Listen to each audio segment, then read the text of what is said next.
Yeah, smashing effort from the Lions. You know, we've seen them a couple of times this season already, and they really are riding very well together. They've kind of come in under the wire a bit, you know, but they're well ensconced in the top four right now. But to go to Sheffield Tigers is a great effort. You know, they went 10 points up. The Sheffield Tigers obviously fought back. It was just a 2-point victory, but team riding like this was one of the major reasons why they did so well on the night. And as I say, Stuart Dixon, their team manager, has got that team well and truly fired up. Well, all the Midway Speedway, this is what it means for the championship standings. It is Belle Vue who are still out in front. Leicester Lions, though, now with a 5-match winning streak. They're up to second. Wolverhampton, third. Sheffield Tigers, fourth. So out of the playoff positions currently, Ipswich Witches, Kings Lynn Stars and tonight's hosts, Peterborough Panthers. So we've got top of the standings against the bottom, and for Panthers it's a real case of how fortunes can change in this sport. Only a couple of years ago they were absolute heroes with the Daz Army. Yeah, it was a wonderful season. It was an extraordinary. They actually got the better of the Aces, of course, in the grand final itself. It was an extraordinary season for them and fully deserved, but as you rightly say, 22 didn't go to plan, 23 is similar. And they need to just try and restore some confidence to the 1 to 7, because there's no doubt that on paper they haven't got a bad outfit, but they just haven't clicked as a unit yet. And the loss of Nicky Pedersen, yeah. I mean, he didn't even get a full lap in for the Panthers. No, that was a big blow, you know, obviously an eye-catching signing, and just didn't get going, and obviously he withdrew from the team. So can the new signing of Vadim Tarasenko, can he inject that spark and, you know, ignite the spirit again amongst the lads? Well, I'd like to think he's coming with lots of enthusiasm. He wants to learn. I think he's been wanting to come to the UK for some time. So you've got to believe that he's going to be one that wants to do well here. And that can be a catalyst for other riders. That can rub off on them. And as I say, they are the bottom of the table. Realistically, they're not going to make the playoffs. But to restore some confidence and some faith for the crowd, yeah. I think they need to start winning at home. Yeah, absolutely. Well, there is a good crowd. We saw the grandstand. So let's hope that we're in for a treat this evening. Let's join Scotty Nichols now. He's with the captains. Yeah, thanks, Abby. The captains join me now. I'm going to come to Hans Anson, the Peterborough Panthers captain first. Hans, got to say, it's just been a tough year for you boys. It has been a very tough season for us. You know, it's never easy losing the #1 signing in half a lap of the first meeting there. So we've been struggling ever since to get a replacement for him. And now Vlad's come in. You know, at least he's not a replacement for Nicky as #1, but we got a full team from 1 to 7, so we can sort of build on that. But we're up against tough opposition tonight. Yeah, you are. So it's on a positive. Yeah, you've got a full team now. It's hard to keep the team spirit when you're losing week in, week out. So do you feel like having Vlad coming in, that's certainly going to help keep that team spirit elevated? I look at it the other way. I think this is probably get the team spirit started again, because like you said, everyone's been quite a bit down. There's not really been a lot of working together, because we've been losing week in and week out. So we take it today. It's a new start. So bring it on. Real quick, just come to Brady. Brady, you come here, top of the league.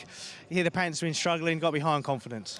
Yeah, it's been a good season for us so far, and we've had some good results in here in the past, but the Panthers are definitely going to be looking to bounce back from what's been a tough start for them. So we've got to be wary of that, but we've got a strong side, and we all enjoy riding here, so hoping for a good night. Well, let's hope it's a good race. They never trust a wounded animal, so I'm going to do the all-important coin toss. Bear with me. Yep. Going to get you to call. Heads it is. You lost one. Sorry, Hans. Over to you. What are you going with? We'll have gates 1 and 3. Okay, thanks. Good luck, boys. Back to you, Abby. Scotty, thank you. Well, here at the East of England Arena, it's a really sunny evening. It is quite windy, though. Let's see what that means for the track. Let's head to Calvin now for his report. Terrific to be here at Peterborough at the East of England Arena, and it's our first visit here. A beautiful day, a windy day, so the track is drying out very quickly. Dirtometer out as always, and we'll have a good look at the inside line here. It's actually dry here at the moment. I'm convinced they'll put some more water on, but you can see it's going in a reasonable amount. No curb, it's just a white line, so you can get your front wheel well and truly over that. We see that quite a lot here. If we make our way out to the middle of the track, where they've been tyre packing a little bit, sometimes it's a bit firmer, but the dirtometer's going in a reasonable amount, so still a sensible amount of grip, but I sense that early on, again, like I say often, that the middle of the track early on in the meeting possibly is no man's land. But now we're looking at the track on the outside where they've worked it really hard. You can see by the tyre prints from the tractor, there's lots of loose material here, and it will be of some interest. I don't think they're going to use it early on, but as the meeting continues, I sense that they will actually begin to run to the outside of the track. If we just swing round just very briefly, you can see the track actually plateaus off here on the outside, so you have to be cautious about not running too wide because the track will begin to run away from you. Track conditions, I've got to say, all in all, though, are pretty good, and I expect that the Belle Vue Aces that are the visitors here to be quite comfortable here. Very important night for the Panthers with Tarasenko in the side, and they're really trying to get back to winning ways. Track conditions, though, all in all, are set fair. We should be in for a good meeting. Cal, thank you. Well, there is another meeting taking place tonight, and it's at Monmouth Green. It's the second leg between Wolverhampton Wolves and Kings Lynn Stars. The first went down to a superheat. Here's Dave Rowe. Well, never a dull moment at Kings Lynn. Changes to both team and management. Of course, Alex Brady quit the club earlier this month. The Stars have today appointed David Hoggart as their new manager, and the former Sheffield boss takes charge tonight. Also, 2 new reserves. Informed Simon Lambert back with the club after the departure of Frederick Jakobsen, and a change too in the Rising Star berth, where Anders Rowe has been signed to replace Jason Edwards. The Stars face a tough meeting here at Monmouth, though. Wolves are still unbeaten at home and firmly in the top 4. A crucial win at Ipswich recently, and reserve Zach Cook has been a key factor. He scored double figures in his last 3 meetings. The home side are without Luke Becker, the American sideline with a broken bone in his hand, so it's rider replacement for this meeting. Everyone except captain Sam Masters can take a ride, and the rest of that top 5 are all very experienced and solid scoring at home. And for the Stars, there are 2 guests in their lineup. No Artem Laguta tonight. Michael Palm-Toft out on a more long-term basis. It's Chris Harris and Nick Morris stepping in tonight, whilst captain Nikolai Clint is a former Wolves rider. All square for the aggregate point after the Stars won that superheat just under a fortnight ago. Here at Monmouth, it's Wolverhampton against Kings Lynn.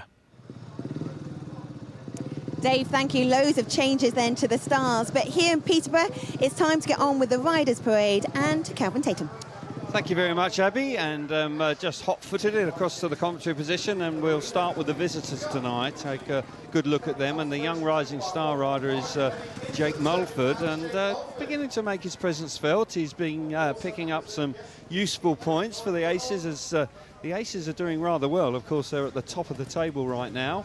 Keenan Rue coming in as a guest, of course. He rides for the Ipswich Witches ordinarily, but Norik Blodorn had an accident in Poland yesterday, so he's not fit to ride. And Keenan Rue, who had a terrific SGP round, coming in at number 6. Brady Kurtz, the captain, who's having a fine season, certainly leading from the front this year. He is doing sterling work, and the Australian is almost certainly going to be part of their Speedway World Cup squad, so going along nicely. Charles Wright, of course, former British champion, a stalwart of the side these days in the engine room, down at number 4. Always a hard charger, Charles, and an exciting rider to watch, that's for sure.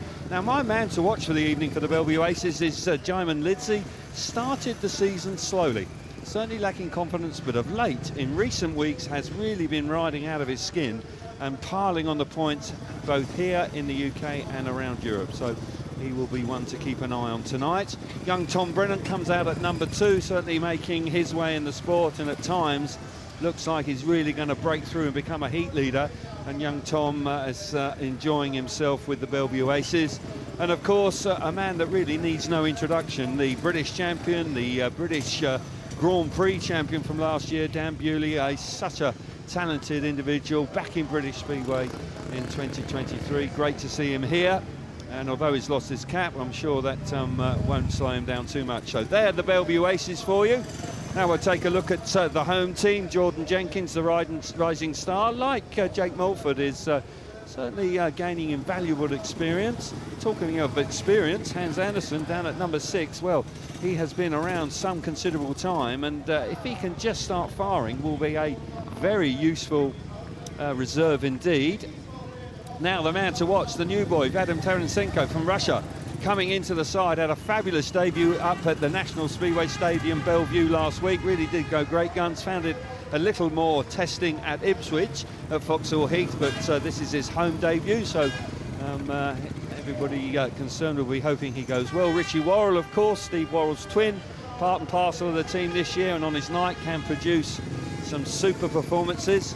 Benjamin Basso, another youngster, of course. He has riding well, of course, in the SGP2 series and looking to go well here tonight. Big night for the Panthers all round. Ben Cook, of course, coming into the team this year, an Australian rider, and certainly can pick up some very useful points and is an eye-catching rider. And another rider that needs no introduction, of course, is Niels Christian Iversen, and coming in to replace Nicky Pedersen, and just found it a little difficult to settle in. But they're the two teams for you, and we're not too far away from the action getting underway. And for the moment, we'll get back down to Abby in the pit area. Calvin, thank you. Now, we've been asking for you to be part of the conversation. The hashtag tonight is PetBound. I do apologise because you have been tweeting, but the last meeting there was so much going on that we didn't get to them. But tonight I have my phone, so use that hashtag, get your thoughts and opinions and questions to the guys, and I will make sure I will get to them. Okay, here in Peterborough, we're moments away from Heat 1. Stay with us.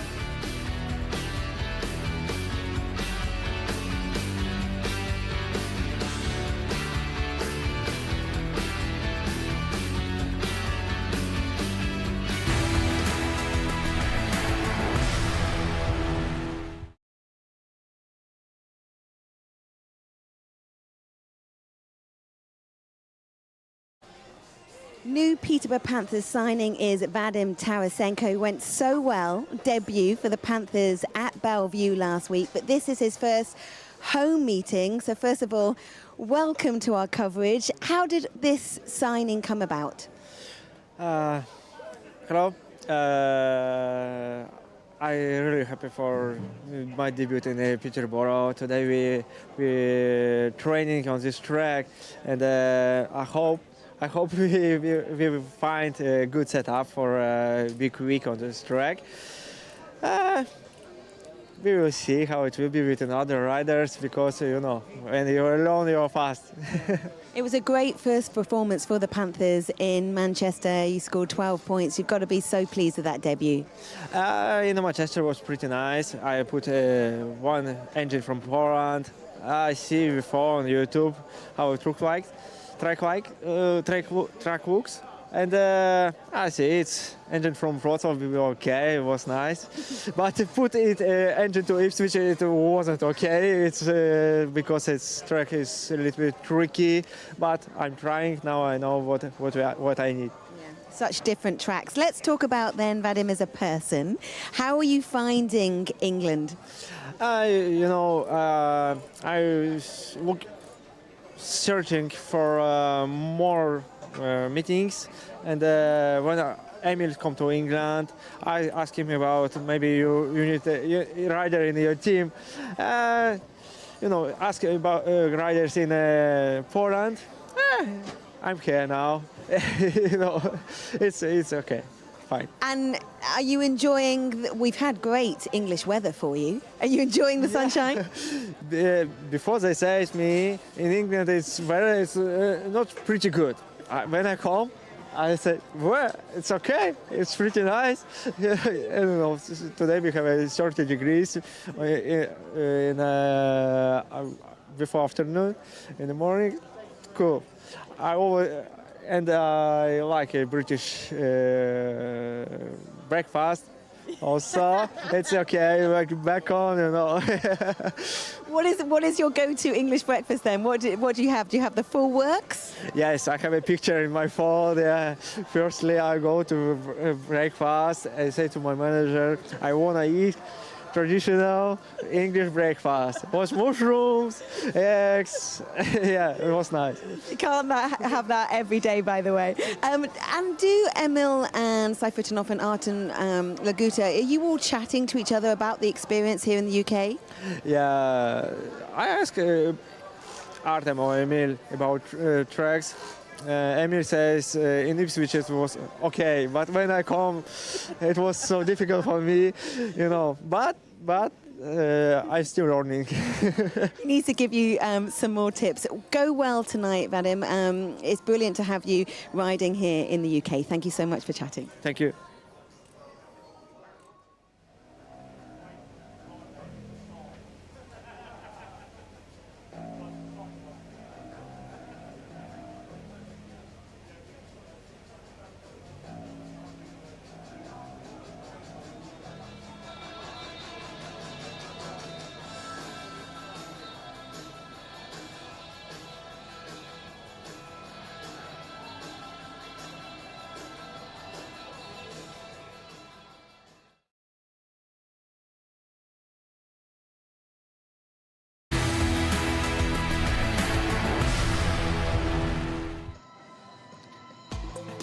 Alex, there's plenty of two-wheel action coming your way across the channel, including the World Superbikes. It's round 6 there from Donington Park, Eurosport 2 on Saturday.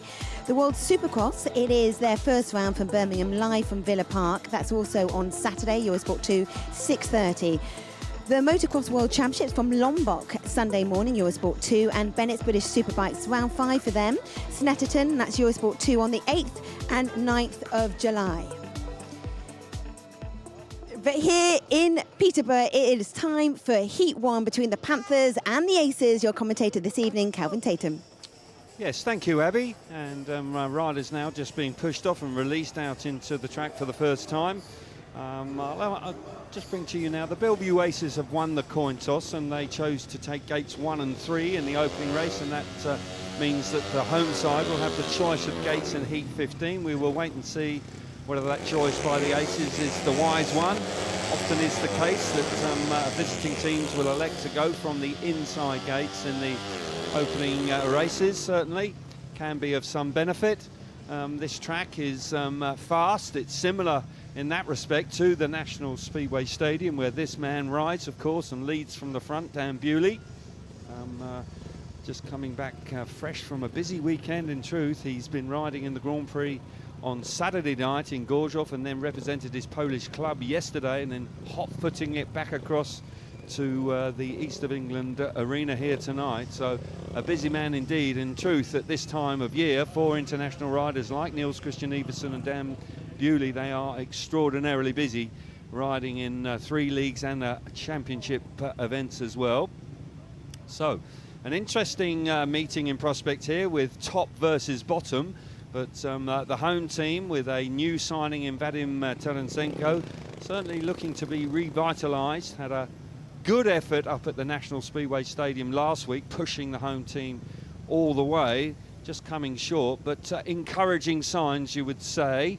Niels Christian Iversen, of course, vastly experienced rider, having ridden for Kings Lynn for many seasons, coming in and says he's just beginning to settle down and getting his engine and setups just about right. Heat number 1 for you then is Tom Brennan will go from the inside in yellow. Ben Cook from Australia will come out of gate number 2 in blue. Gate number 3 in white is Dan Bewley, and Niels Christian Iversen in the red helmet colour will go from the outside. Could be quite a tussle here.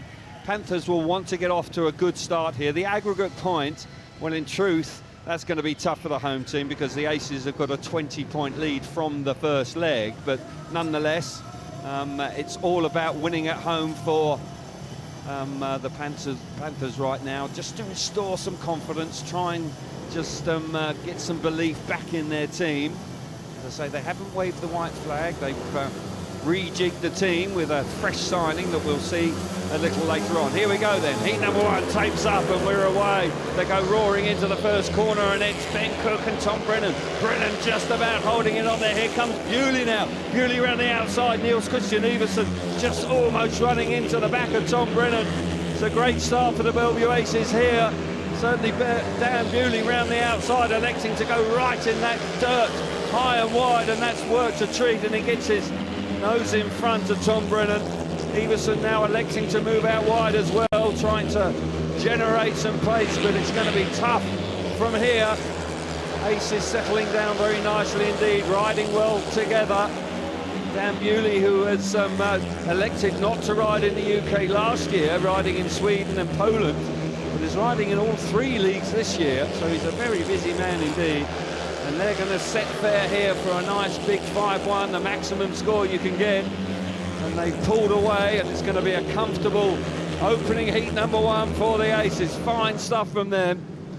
And they made those inside gates work a treat. Really was superb. A little bit of pressure early on. Iversen came through just momentarily there, but nonetheless, Bewley and Brennan in particular were able to respond. And the ideal start for the team leading the way in the championship chase. So here's the result then for heat number 1. Dan Bewley out in front, 3 points. Second is Tom Brennan, 2 for him. Niels Christian Iversen back in 3rd place, and Ben Cook missing out in heat number 1. And Scotty, in truth, that was fairly straightforward. Just a little bit of pressure from Iversen early doors.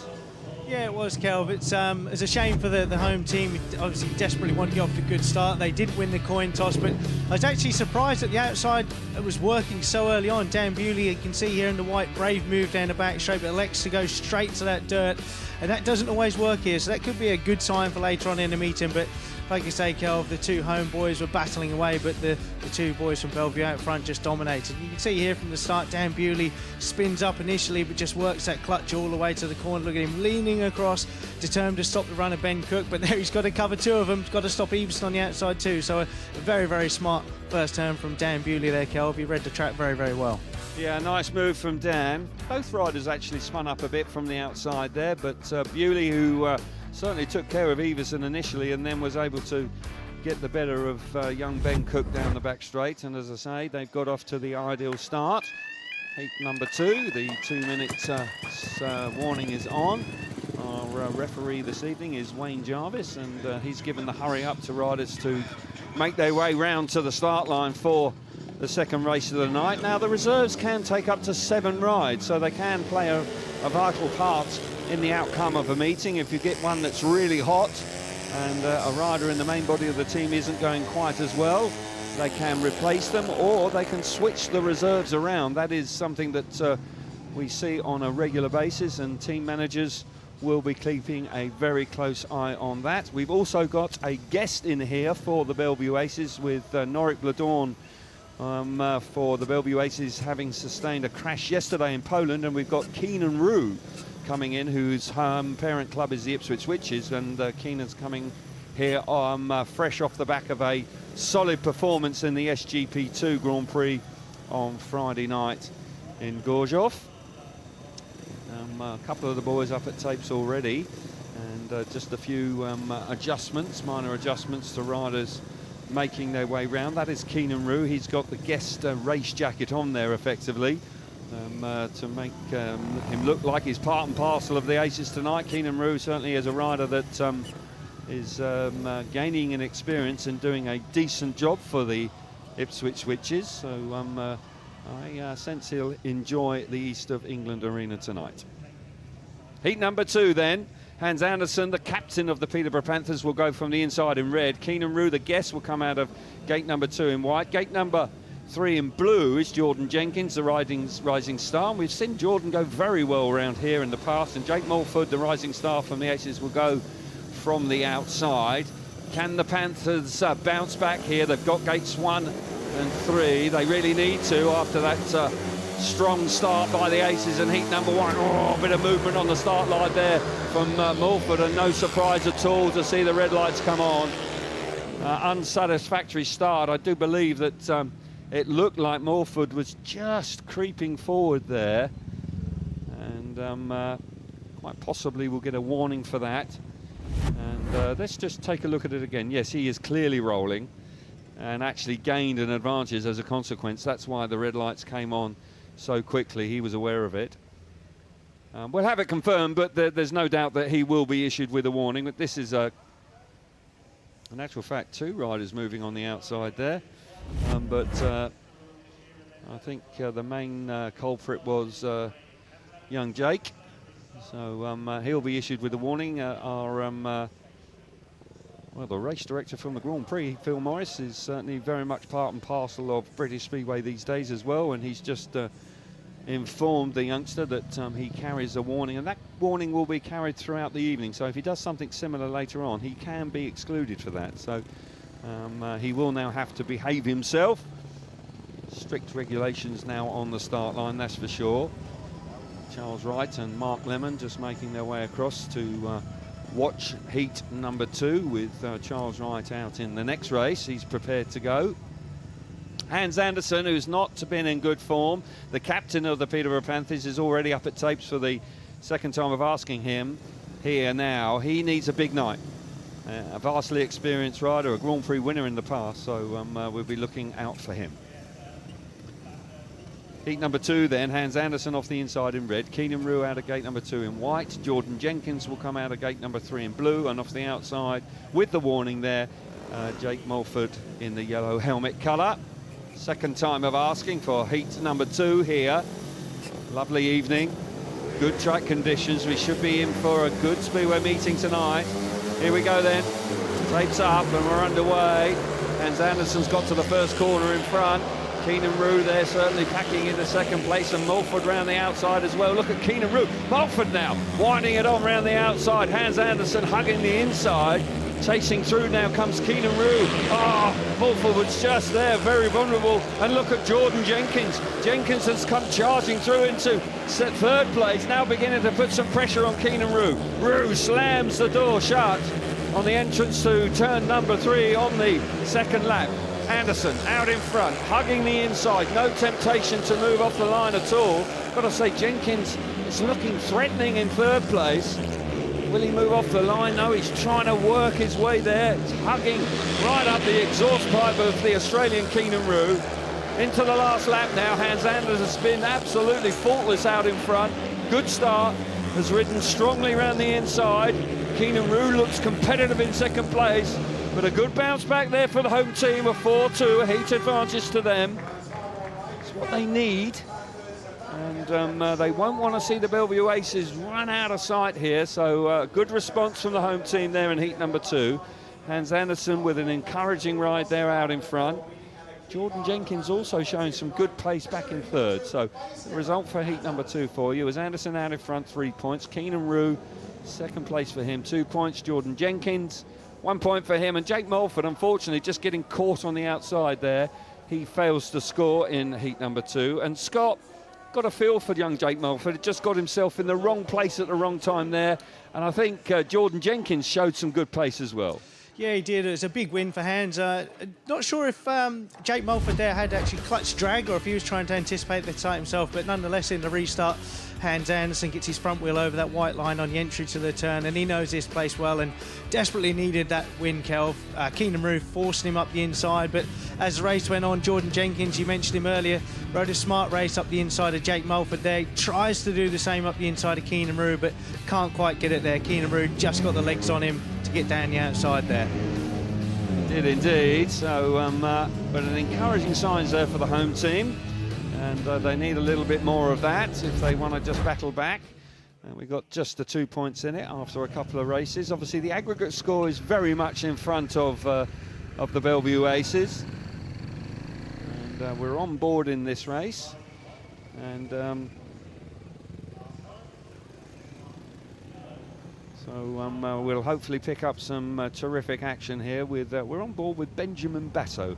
So he certainly is a live wire, so we'll keep an eye out for that. We could well pick up some decent action from the youngster.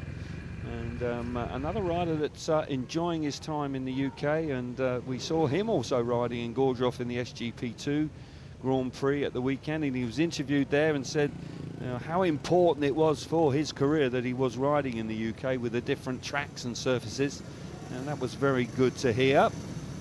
So riders up at tapes for the third race of the evening, and certainly one of my riders to watch is out here as well, Jaimin Lidzi, who is certainly really beginning to go great guns, so we'll be watching for him as well. Heat number 3 then is Jaimin Lidzi for the Belle Vue Aces on the inside in the white helmet colour. Richie Worrell coming out of gate number 2 in blue. Gate number 3 in yellow is Charles Wright, and Ben Basso will go from the outside in red. As I say, this is a power-packed pairing from the Belle Vue Aces here. Charles Wright never gives in. He's a 100% trier. So home team off gates 2 and 4 will need to scrap hard here. Richie Worrell certainly at times has looked very encouraging this year. And Benjamin Basso, I've got to say, he's a hard charger himself. We're underway. They go charging into the first corner. Lidzi's made a smashing start there. Worrell's gone very wide. That's opened the door wide open. Charles Wright has gratefully received that and has come through straight into second place. I think Worrell just may have made a mistake there. Got to say, it's hard yards there. There's certainly Basso working hard. It's come through into third place, but Lidzi out in front is looking good. But Benjamin Basso, keep a watch on him. He is working overtime. We're on board with him as well, desperately trying to find some extra speed, but certainly got to say the inside line generally is working better at the moment. And the Belle Vue pair are just beginning to pull away and get a bit of a comfort zone between themselves and the Panthers pair. Into the last lap, Jaimin Lidsley off the inside, has hugged the inside of the track throughout the 3.5 laps so far. Down the back straight for the last time, and it's going to be another massive 5-1 for the Aces. Really beginning to show a lot of strength. They looked strong on paper prior to this race, and so it proved to be. Basso trying hard back in third place, but nonetheless, Jaimin Lidsley off that inside gate. Very accomplished indeed, and Charles Wright taking full advantage of possibly Richie Worrell just running a touch wide in the first corner. Heat number 3 then, the result is Lidsley out in front, 3 points. Charles Wright back in second place, 2 for him. Ben Basso in third, 1 point for him, and Richie Worrell just failing to score after making a really good effort there. And I don't know what your thoughts are, Scotty, but I just sense that Richie Worrell just opened the door wide open here. Yeah, he certainly did. Jaimin Lidsley not makes a blinding start there, but he's clear enough to dictate that first turn. And Richie Worrell, he's aware that Charles Wright is there, so he swoops to the outside. It's a big track here, Kelv, as you know, you don't want to lock up and scrub your speed, but sadly that dirt just wasn't there. Richie Worrell, you can see in the blue, tries to stay to the outside, but there's not enough. Benjamin Basso fought all the way, and at this point here you kind of thought he was in a mix, and when you're in this position for Benjamin, I'm sure he's probably feeling quite confident that he can actually probably try and do something to pick off Charles Wright, but it wasn't to be.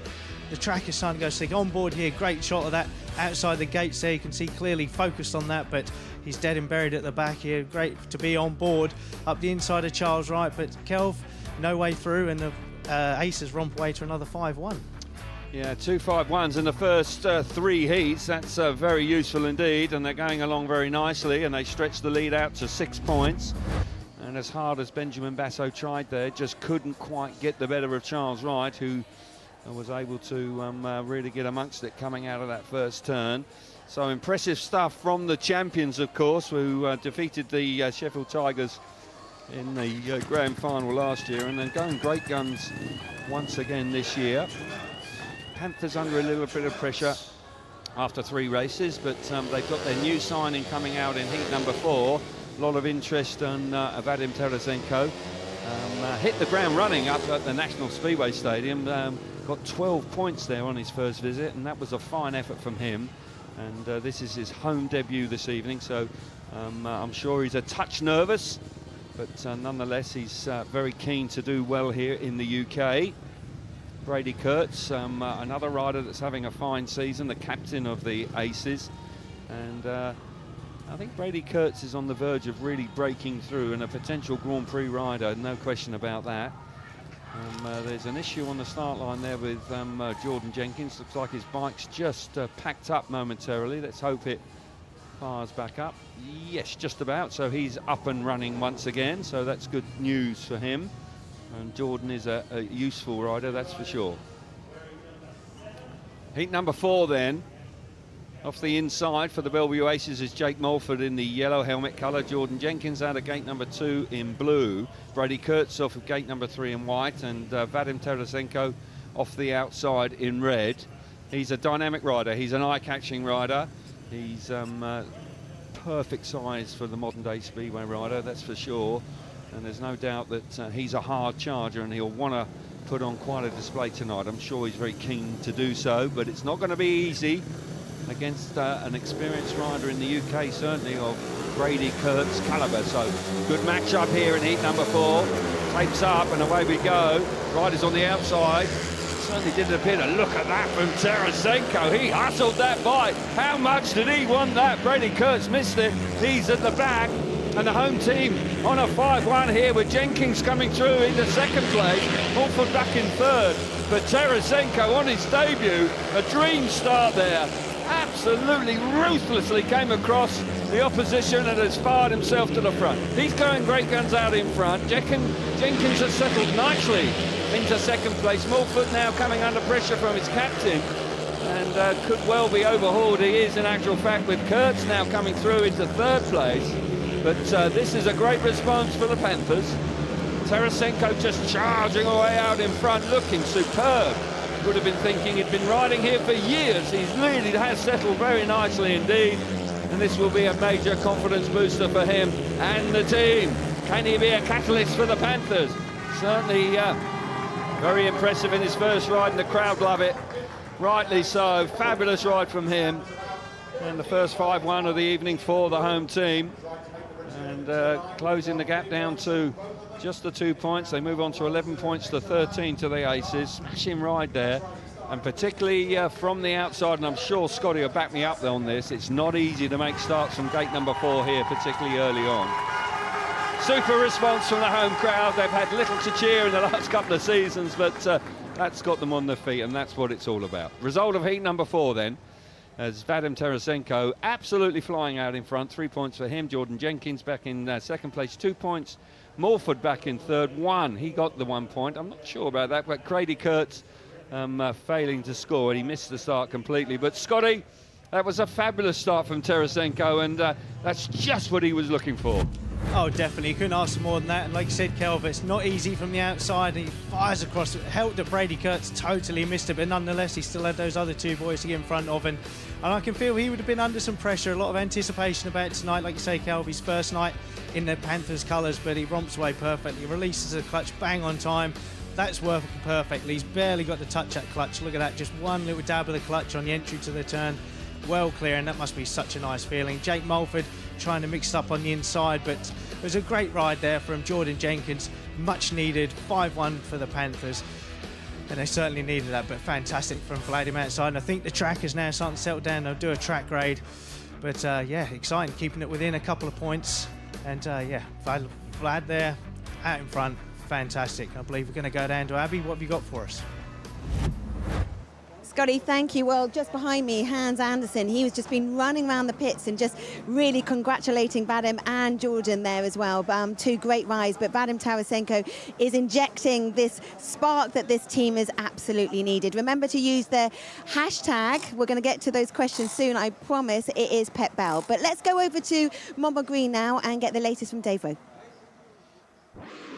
Well, it's always looked a tough encounter as far as Kings Lynn were concerned. They've not made a good start. Chris Harris, the rider in white, guesting for the absent Artem Laguta, anticipating in Heat 1 and losing out because Sam Masters and Steve Worrell going clear for the home side. They have been such a reliable combination in Heat 1s so far this season, and this is a 5-1 in the opening race. Thomas Jorgensen in yellow in third place, but a clear 5-1 in Heat 1 from the Wolves duo, Sam Masters and Steve Worrell, who also represent the club in the pairs at Leicester on Thursday night. Perfect start there for the home side. Heat 2 and both of the Stars' new reserves on track with Simon Lambert in white and Anders Rowe in yellow, and here they are combining, going either side of the Wolverhampton rising star Leon Flint. Leon Flint trying to go back inside Simon Lambert up on the third and fourth turns, but Lambert, fair play to him, racing it back round the outside and going ahead of Leon Flint once again. Out in front is the very impressive Zach Cook in red, who has really come to the fore in recent weeks for Wolverhampton, and the battle's still on for the odd point of the back, and Leon Flint, the rider in blue here off the fourth bend, gets it all wrong,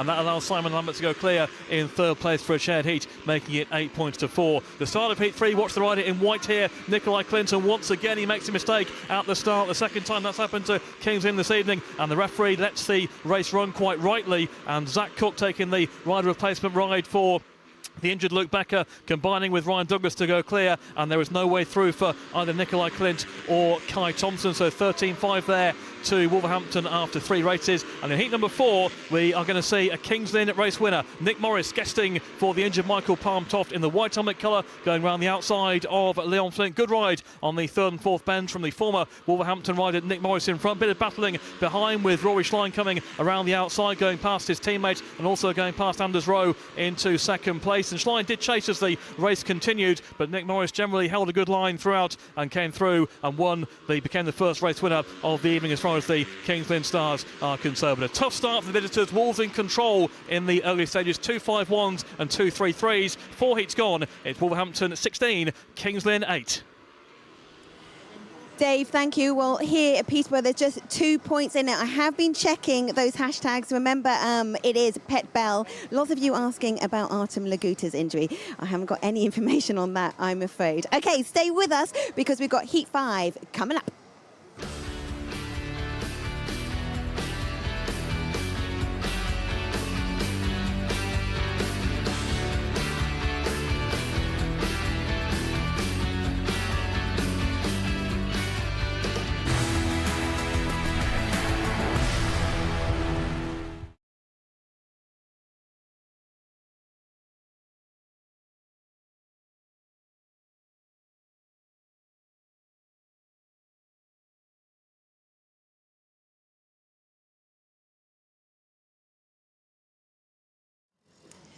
We had the Grand Prix in Gorshov at the weekend. It was the first time this season that Dan Bewley hasn't made a semi-final. Robert Lambert and Ty Wifferden did, but their evening finished there.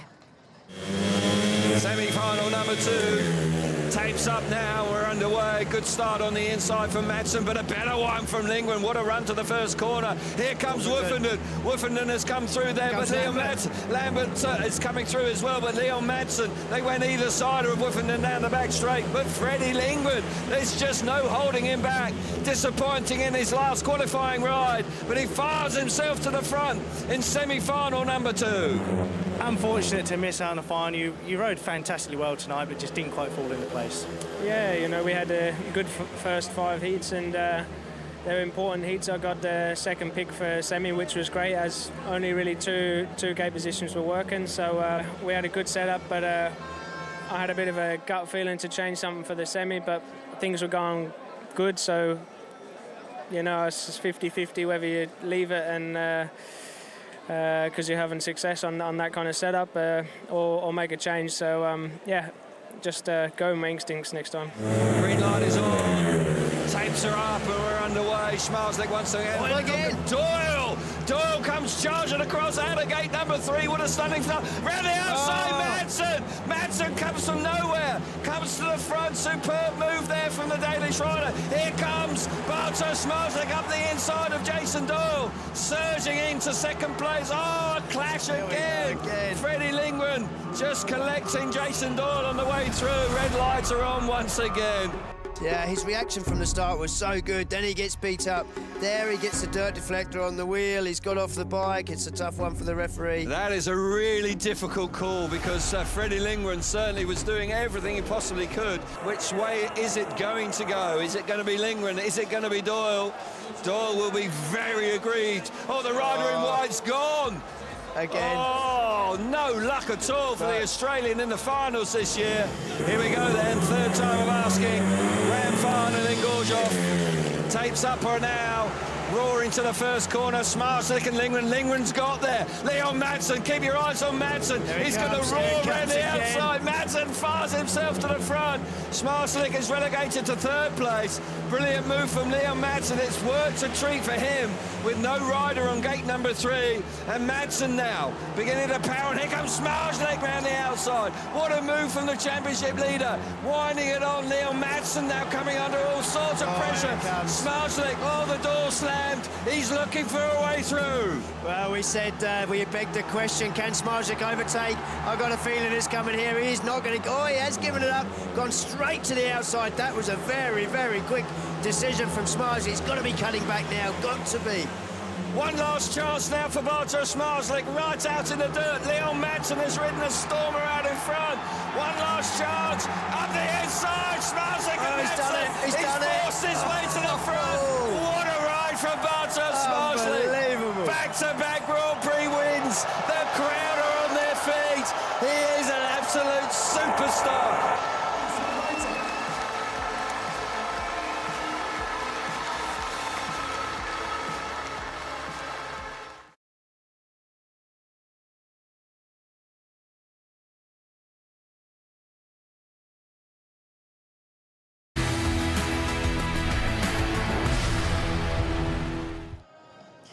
Welcome back to the East of England arena. After 4 heats, just 2 points separating the two sides. Before we get on with Heat 5, let's join Scott Nichols out on the track.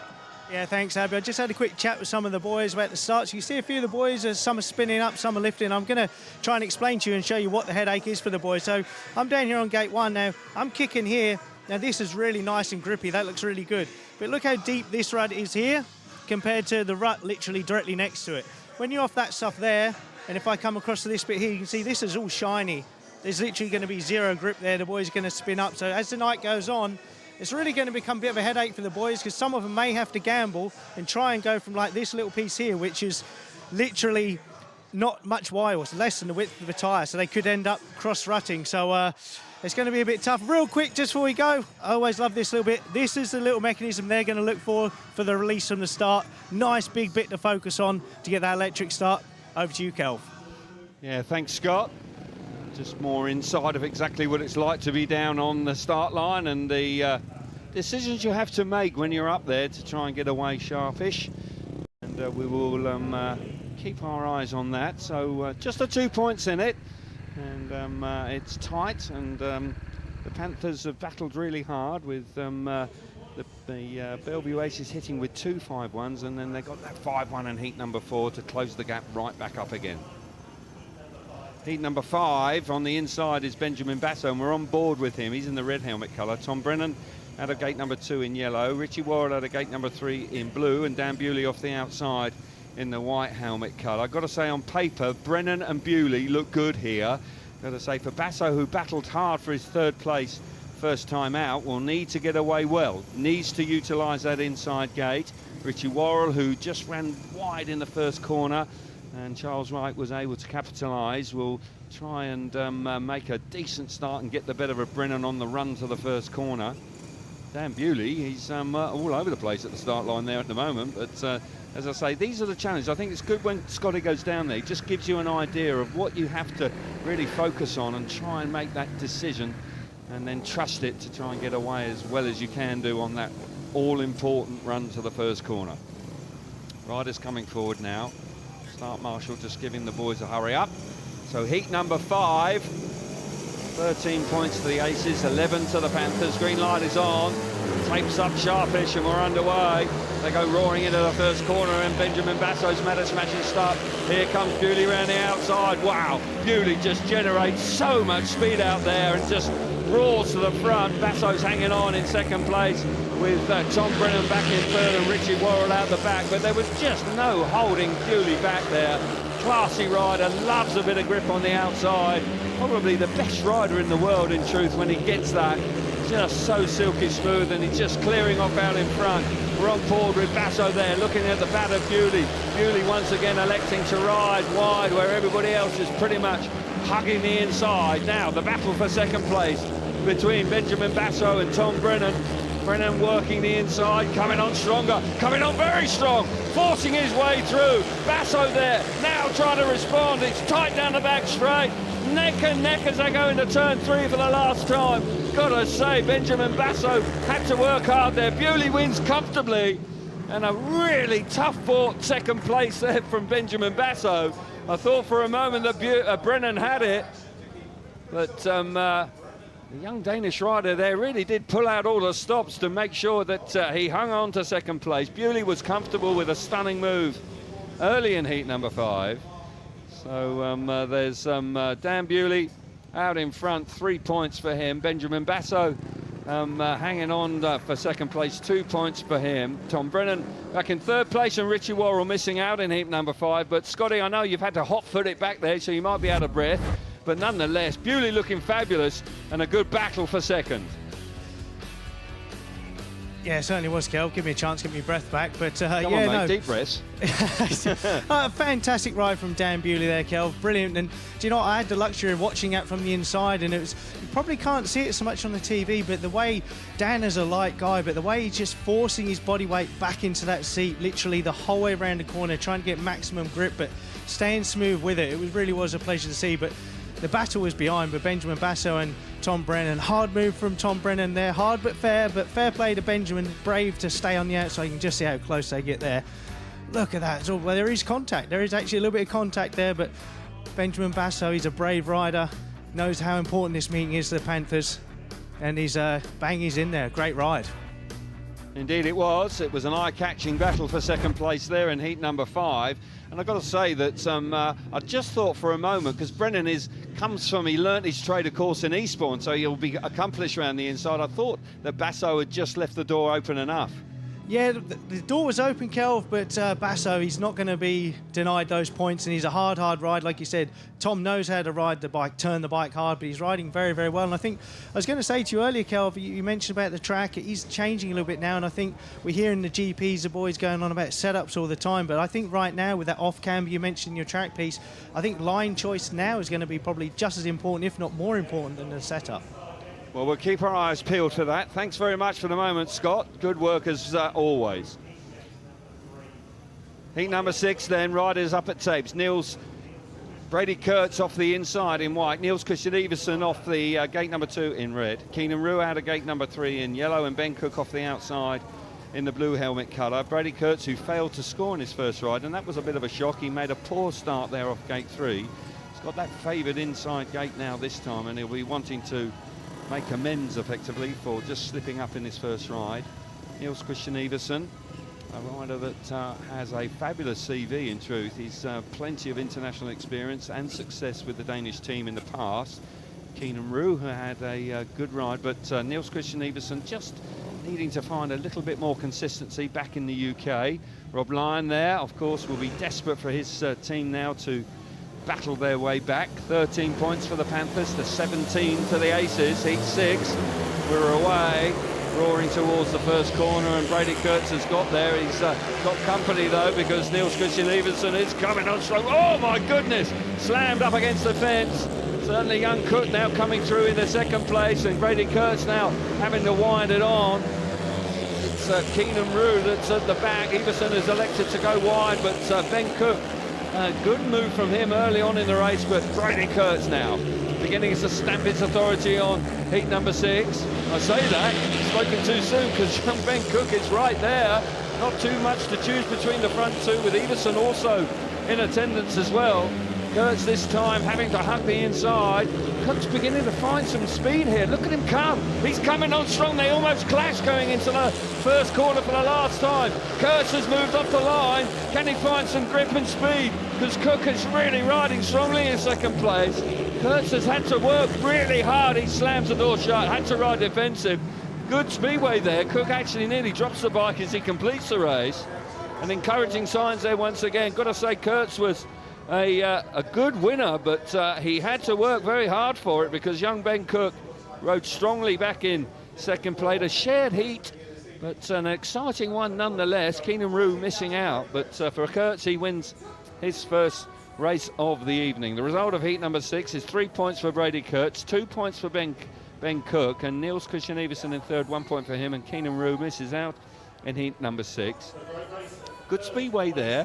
Got to say, for a moment I thought that Ben Cook was going to be able to find his way through, Scotty, because he was coming on really strong. He's a real small guy as well, isn't he? He was, Kelvin. That really works to his advantage here. He's a diddy. I mean, you can see him off the outside. He's absolutely tiny, carrying 0 kilos compared to the other boys. And when the track goes slick like it is on the inside, that really played dividends for him. He's made a smart first turn. It's tight there between Brady Kurtz and Niels Christian Iversen, but the man to watch is the man with the number 2 on his back there, Ben Cook, up the inside. Now he's just working that inside. Brady Kurtz is thinking he's doing everything right. He's kind of covering pretty much all of the track, but Ben Cook there, look at that, how close that was. His back wheel was so close to that white line. Have to repeat, if both wheels go over, he's going to be out, Kel. But we spoke about line choice, and he certainly chose the faster one there. Brady had to use his keep his wits about him.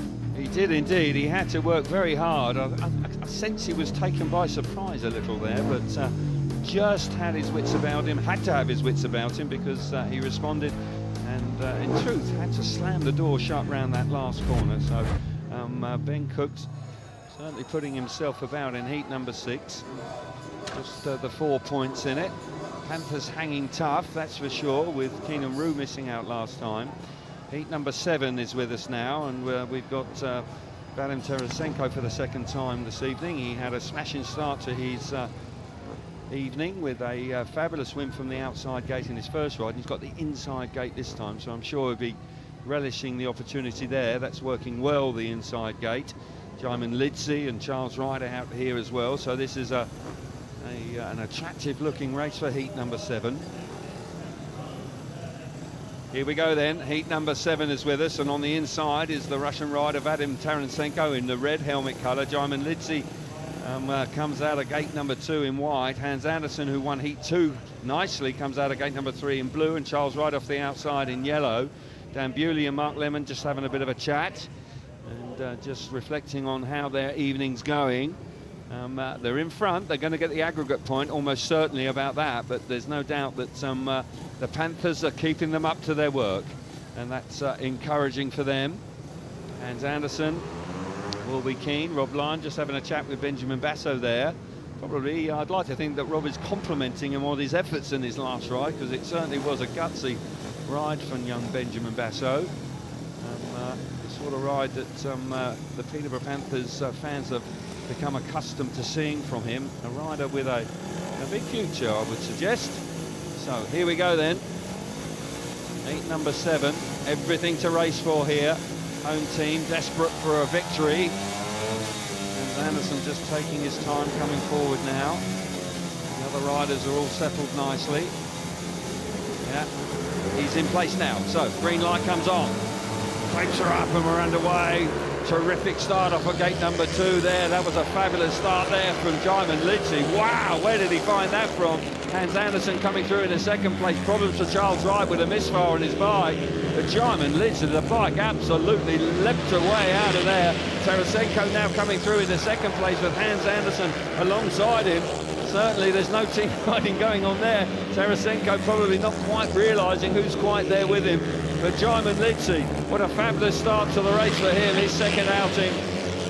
When you get a start like that, it's dreamland when the bike reacts so very well. Comfortably out in front, Tarasenko now pushing on in second place. Can he begin to eke into the lead for Lidzi? I suggest it's going to be awfully difficult because the Australian is in fine form. Going to be a shared race with Lidzi out in front. Tarasenko has worked really hard, he's closed the gap, but he's not going to quite get there because Lidzi, after the smashing start from gate 2, has won relatively comfortably. And the 4-point margin between the sides is retained. And disappointment for Charles Wright. There was a misfire there and clearly just the loss of power. He had to pull over.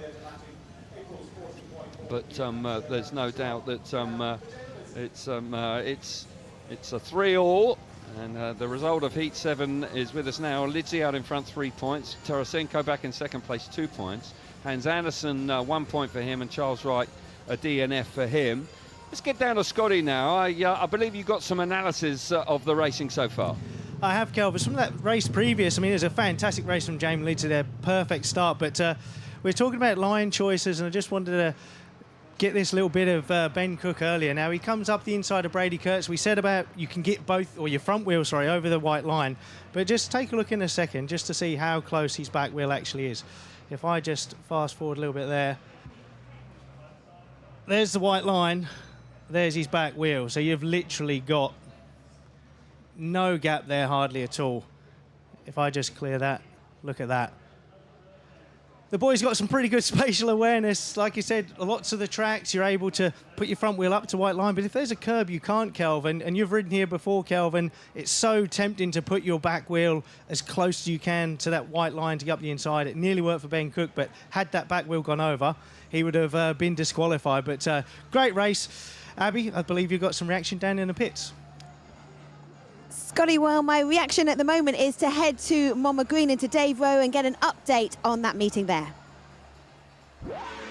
Wolverhampton at 16 points to 8 up after 4 heats. It's only getting tougher here for the Kings Lynn Stars. Heat 5 with Steve Worrell in red, taking Thomas Jorgensen in yellow out wide, through on the inside. Ryan Douglas in the blue helmet colour, and a big 5-1 to the home side in Heat 5 to put their lead up over the 10-point mark. 21 points to 9 up with that 5-1 from Worrell and Douglas. And Heat 6 saw Steve Worrell back out again for his regular ride with his regular team partner Sam Masters, going off gates 2 and 4.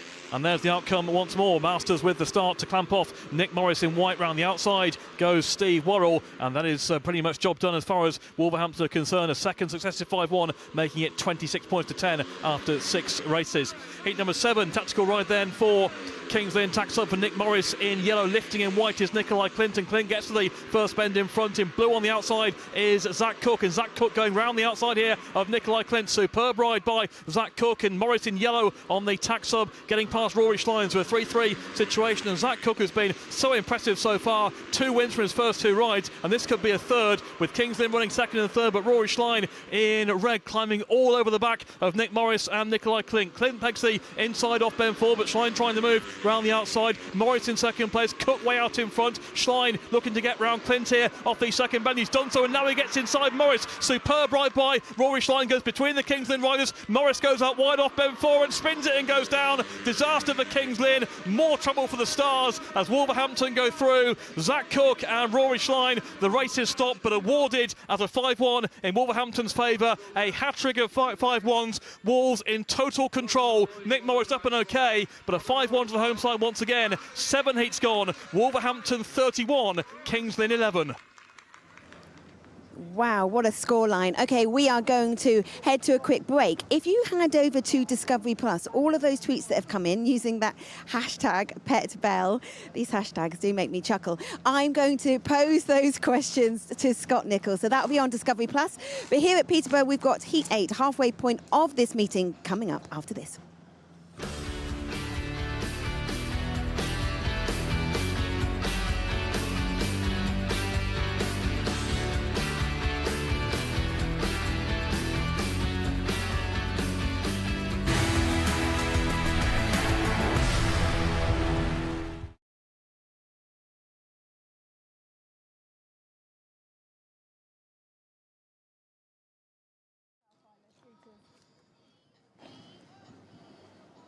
I know the truth, but I can't say that. Can you say anything?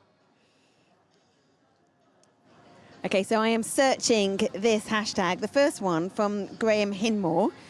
Where's Scott Nicholls' jazzy shirts gone? It's corporate world, I'm afraid. I can't have them anymore, but I thought you'd give me a heads up on these. You really put me on the spot. Well, I'm only getting them live as well. I'm coming through. There is a lot of question, and I will actually ask this because this came from one of the earlier meetings, but why do riders, not always here, obviously, at Peterborough, but why do they usually have a home advantage? Wolverhampton's a great example of that. I mean, they're really crucifying Kings Lynn tonight. It's actually the knowledge of the lines, and it sounds silly that you go, well, surely if everybody knows that first and second bend at Wolverhampton is so crucial, why can't your wave riders do it? But it really is an art. When you ride it week in, week out, you know exactly where to turn. Like those boys, if you ask them, they'd probably be able to tell you what airbag they start to turn at, where they make the turn harder and all those things, and that just comes from racing the same track week in, week out. I am listening to you with one ear. Are you sure? And then I'm scrolling down with the others. There's a question. I didn't know you could read, Abby. Go on. This is multitasking at its best. A whole new level. Other question about what exactly do we mean? I know you and Calvin often use it, but hard charger. When a rider is known, I think Calvin was talking about Benjamin Basso. It's a real hard charger. What do we mean by that? Like a forceful rider, not afraid to mix it up. If he sees a gap, he'll go for it. He'll be forceful. If somebody like Tom Brennan trying to run up the inside of him, he won't give him an inch. He'll hold his ground. So forceful is like it is. He's a little warrior. Yes. Okay. I don't want to ignore the tweets that are coming in because if you're writing in, I want to validate. But there is a lot of question over Artem Laguta. I know it's putting you on the spot as well, but do we know anything about his injury, him riding yesterday in Poland? I don't know. I mean, that's a tricky one. I mean, as a rider, injuries can be aggravated at any second. All I can say is it's hugely disappointing. He's not at Wolverhampton. I think myself and the world would like to see, the 2021 world champion round a small track. Would be pretty cool. So, Calvin, I'm going to bring you in for this next question. And actually, it was Ty Wiffenden at the weekend that spoke to Scotty, and he said how hard it is to get to Sweden to ride, and actually how much you would like to ride in the UK. So the question from Terry Vernon is, who would he ride for in the UK? Well, he's ridden for Wolverhampton primarily in the past. I'm pretty sure, apart from when he was riding in the lower divisions, that's his only top-line club. So I would think Wolverhampton would be probably favourites for his signature. It was a shock, actually, when he mentioned it to Scotty. It was a great exclusive in reality, and it would be wonderful to see Ty back on these shores riding again. But I would think also Belle Vue would be a favourite choice as well. But I would think he may well. He has a closer association with Pete Adams as well, who's the team manager at the Wolves. So I would think they would be favourites. Agree with that, Scotty? 100%, and to jump in on that, Kelv, as well, I think Ty would actually kind of revel in riding on some smaller tracks and more technical, as opposed to, in Poland and GPs are predominantly big, flat tracks. It'd be, quite nice to have a bit of technicality in his racing. Okay, Scott, I will give you heads up, possibly next time. But thank you for your answers, pleasure. and to Calvin too. And we'll be back with the action here around the East of England Arena after this.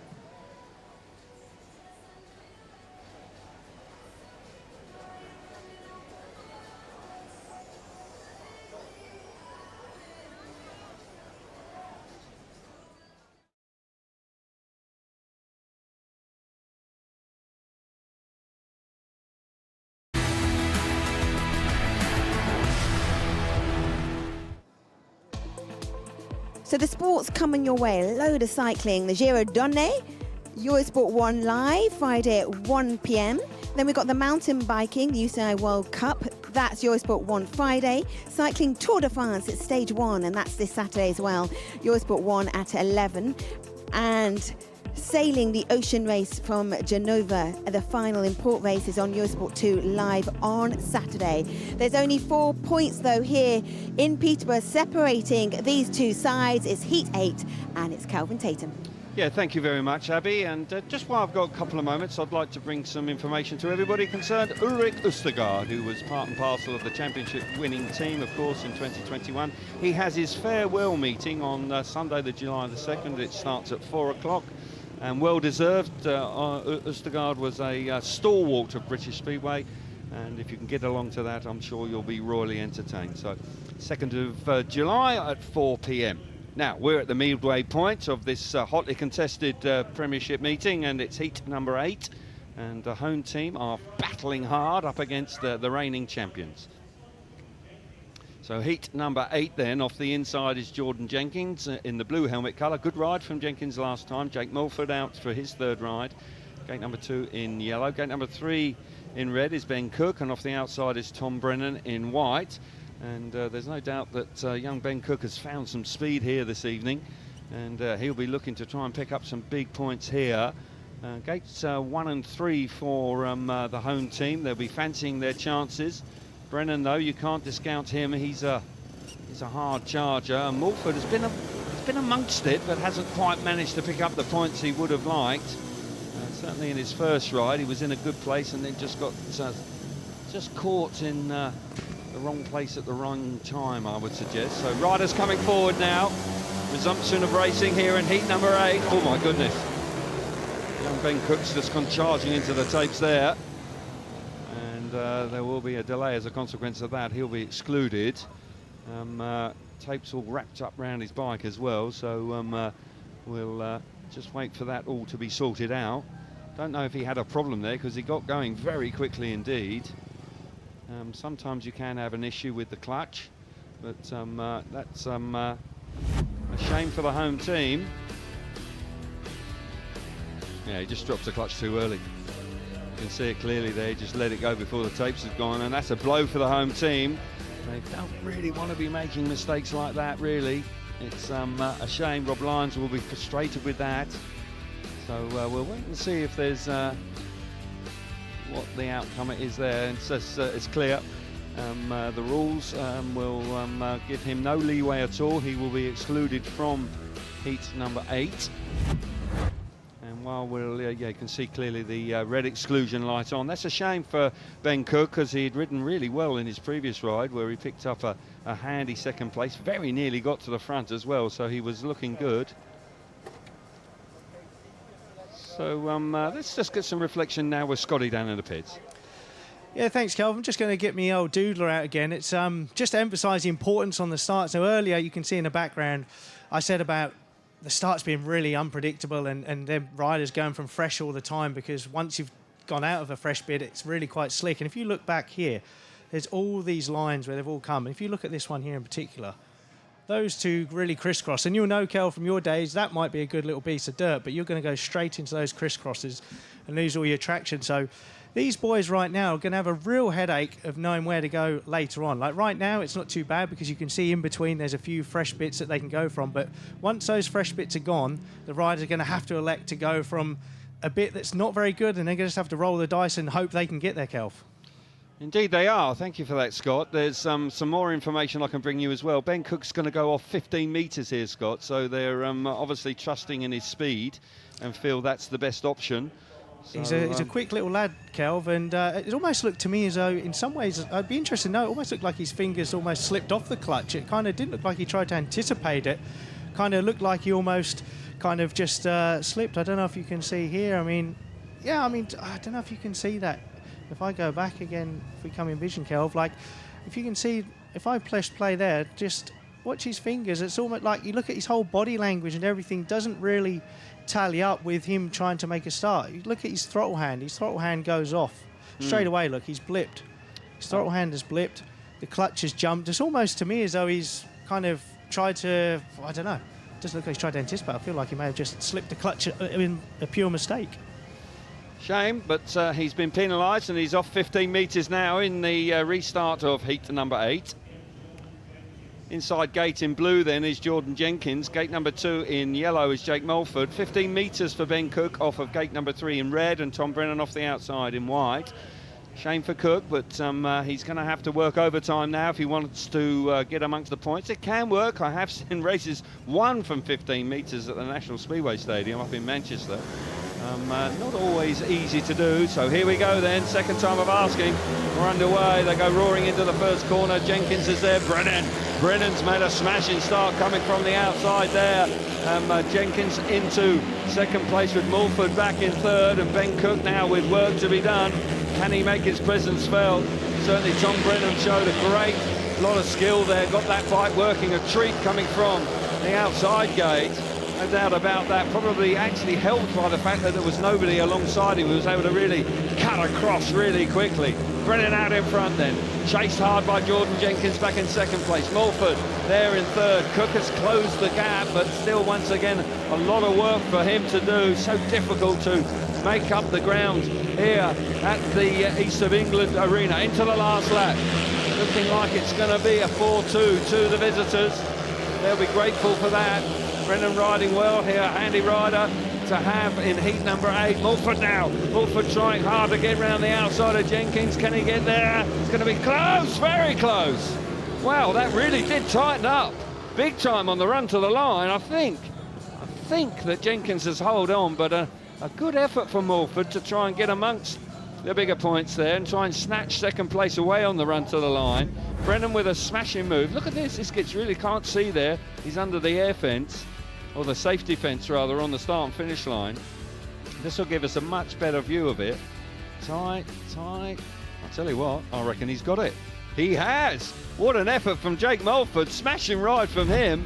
Disappointment for the home team all round there with the Ben Cook having to go off 15 metres, Jordan Jenkins being out-battled on the run to the line. Wow, that was a good performance from the Belle Vue Aces that time. So, result of heat number 8 then is Tom Brennan with a fine ride out in front. Smashing effort from Jake Mulford back in second place. Jordan Jenkins being relegated to third, and Ben Cook, no real surprise, missing out in heat number 8. And Scott, wow, that was a surprise. I thought that was set there, but a great effort from young Jake Mulford at the end of the race. Oh, it's fantastic. I mean, like you said, Kel, it was a good start from Tom Brennan there, but took full advantage of the fact that Ben Cook wasn't there. And I'm going to need my Tipex, mate, because I put I put Jordan in for second there, but fair play to Jake Mulford. He didn't give up. And are you surprised that the outside has not really started to come into play more? But bear in mind the fact that Dan Bewley used it in race 1. I am, actually. I thought that would actually, at this stage, at the midway point, actually become really the fastest way round this track tonight. Sorry to cut in, Kel, but just look here. Does Jordan Jenkins actually shuts off momentarily just before the line? And could that be that pivotal point where Jake Mulford kept it wound on and just nipped it? Yeah, it could possibly be. Yeah, he just eased off just a fraction too early. Certainly he was aware that Mulford was alongside him. And whatever happened there, it was a disappointing outcome to heat number 8 for the home team, and the Aces now have coming through into an 8-point lead at coming into heat 9. But there is a change here for the lineup for heat number 9, where Tarasenko will come in as a tack sub, I believe, for Richie Worrell. So Tarasenko, who has got 5 points from his opening 2 rides, so I think it's a good move. Richie Worrell has found points hard to come by tonight, and Tarasenko has looked pretty impressive. A match-up once again between Tarasenko and Brady Kurtz. They had that match-up in their first outing in heat number 4, and Tarasenko will go from the inside gate here, so an opportunity and a smart move, I would suggest, by Rob Lyon, the manager of the Panthers. So we're on board with Benjamin Basso again, the hard-charging Benjamin Basso, and I think Scotty explained what that was all about. So heat number 9. On the inside is Vadim Tarasenko, the tactical substitute for Richie Worrell. Gate number 2 in white is Brady Kurtz. Benjamin Basso out of gate number 3 in red. Keenan Rue, the guest for the Belle Vue Aces, for the injured Noric Bladorn, will go from the outside in the yellow helmet colour. in heat number 9. Alarm bells ringing here for the home team. They're going to need a response now. They brought out the big gun here in Tarasenko, who's looked mightily impressive here this evening. Benjamin Basso also, if I fancy if he can get away and a good run round the first corner, he's got the speed to stay in the hunt here and pick up some very useful points. Gates 1 and 3 are useful, certainly are. But the aces have made a stern stuff, that's for sure. So what can Tarasenko do this time? He's beaten Kurtz earlier on. Can he do it again? Kurtz won his second outing, so he'll be feeling a lot better. Here we go then, crucial time in the meeting for the home team. Tapes up, what a start from Tarasenko. Wow, he has just flown out of the gate, and he's joined by his partner there, Benjamin Basso. What a way to respond. Kurtz back in third place. He elects to go to the outside. And will it work for him, because the two home riders are tucked up the inside here with Benjamin Basso, certainly hoping that his teammate can have a look over his shoulder and just work it out. Basso now moving to the outside, has had to, because Vadim Tarasenko has just been hugging that inside line. Here they go, smash and response. Brady Kurtz now coming under all sorts of pressure from Keenan Roux, getting forced out of the way, and Tarasenko in the move. The tactical substitute here is working a treat. Into the last lap they go. Basso all over the back. I don't think Tarasenko has looked back once. It's not been a great advert for team riding here, but they're just about hanging on there. Kurtz now. Kurtz coming on strong with one last blast round the outside. Will it work? No, Basso's done a great job there. It's a super ride from Tarasenko after a smashing start, but he didn't do his teammate any favours at all. But in the end, the result is what matters, and they pick up a very valuable 5 points, and the home team are fighting hard. Brilliant ride from Tarasenko, and I would suggest an even better one from Benjamin Basso, because he really did have to ride out of his skin there to hang on to second place. Smashing effort all round from the home team, and they force their way back in there, and they close the gap to 4 points. They half the deficit in heat number 9. Tarasenko out in front, 3 points for him. Benjamin Basso with a super ride in second place, 2 points there. Brady Kurtz relegated to third place, and Keenan Roux failing to score for the second time this evening. But Scotty, that was a vital race, and the home team come through in flying colours. That was a huge race, Kelvin, and Vadim, my God, his reactions were absolutely spot on off gate 1 there. Some would have thought possibly anticipated, but it was just bang on the money. But for poor Benjamin Basso, hard charger, he doesn't want to have to hard charge on his teammate. No. But Kelv, how frustrating is it? It's great to see Vadim, but how frustrating is it when your teammate doesn't look for you? And you can see with this onboard, Benjamin, we don't have brakes, but somehow he was having to put the brakes on. Well, it would have been hugely frustrating, Scotty, because he would have been very much aware that he's got a big hitter behind him in Brady Kurtz, and there's no doubt that he would have been feeling certainly vulnerable there, but he did certainly have to ride all over the track. But for the moment, let's get some reaction with Abby. Thanks, Cal. Rob, really useful tactical sub. Yeah, it was. Yeah, I mean, it was gate 1's not the best at the moment, but he made the most of it and got a cracking gate and managed to hold on. It was a bit hairy behind him with Ben, but yeah, managed to get a 5-1, which is what we needed. He's really producing the goods. We saw him obviously in Belle Vue at the National Speedway Stadium, saw what he was capable of. Similar track here, but it seems to be igniting the spirit in this team. Yeah, that's what it needs. We've missed it all year, really, and yeah, so far so good. 8 out of 9 is a good return, isn't it? So a few more of those will help us along the way, I'm sure. Rob, thank you. Back to Calvin. Thank you, Abby, and Rob will be pleased with that. Making a move like that and it works out, then all of a sudden you feel absolutely justified in that decision. It was a one that he had to make, and it proved to be fruitful. So they're just the 4 points back now, and they're looking for a win, and they try and keep the momentum going here in heat number 10 with young Ben Cook out again, who will not want to make the same mistake he made in the previous race. He's got speed, looks very encouraging, and if he can just get away sharpish from the inside, then I'm sure he'll be amongst the points here in heat number 10. Jaimin Lidzi out here for the Aces. He's off the outside, and Jaimin is unbeaten so far in his first 2 rides. Just a few last-minute adjustments there for Niels Christian Iversen. And he's now on his way round to the tapes, just Bit of a squirt of chain lube on the front primary chain. Just talking about the front primary chains, Jake Mulford is actually using the new belts from Dayco here tonight, so interesting to see, just like Freddie Lindgren is also using the same belt drive in the Grand Prix. Heat number 10 then, and Ben Cook is off the inside in blue, Charles Wright off the gate number 2 in yellow, Niels Christian Everson coming out of gate number 3 in red, and Jaimin Lidzi, who is unbeaten, will go from the outside in the white helmet colour. Once again, can the home team just build some momentum in this match? They have battled awfully hard. They've seen themselves go 8 points down. They've reduced it to 4. So you've got to believe that they can just utilise those inside gates once again here. Ben Cook, if he can reproduce the sort of start that Tarasenko did in the previous race, wow, he'll have every chance of winning the race. So here we go then. Charles Wright will be hoping for the gremlins to have disappeared. Away we go. Hit the first corner and it's Ben Cook. Here we've got around the outside, Jaimin Lidzi doing awfully hard, pushing harder with Ben Cook, but Ben Cook holds firm there down the back straight. He's going to have to really wind it on. Certainly Jaimin Lidzi is in close attendance here with Charles Wright back in third place.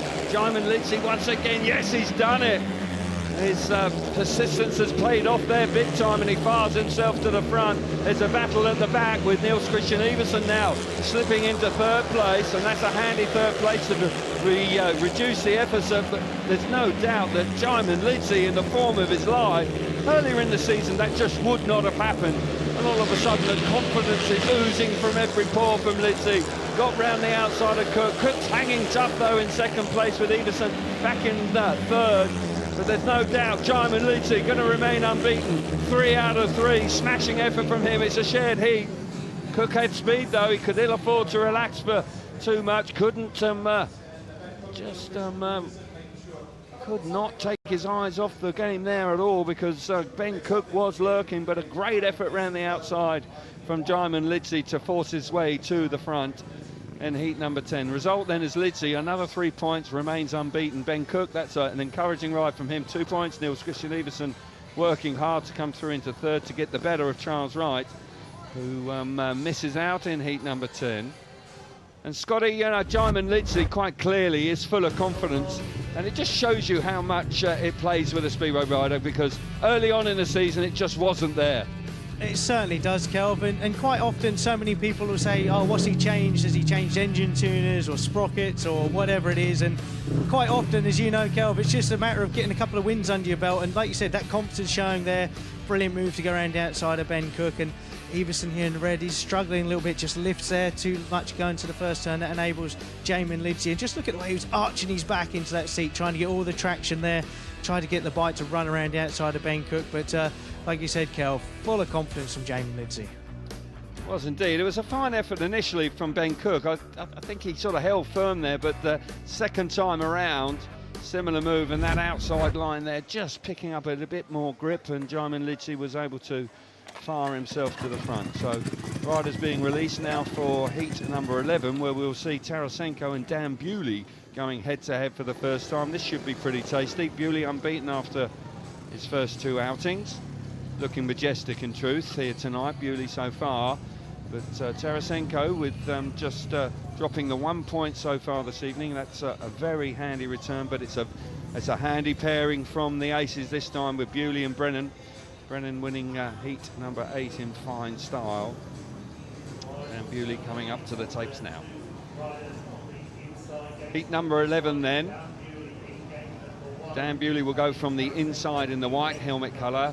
Vadim Tarasenko out of gate number 2 in red. Tom Brennan from gate number 3 in yellow. And Hans Andersen going from the outside with the blue helmet colour on. He's got 4 points. He's going along okay, Hans Andersen. He's had some disappointing returns this year, but certainly encouraging signs this evening, and needs to keep it rolling.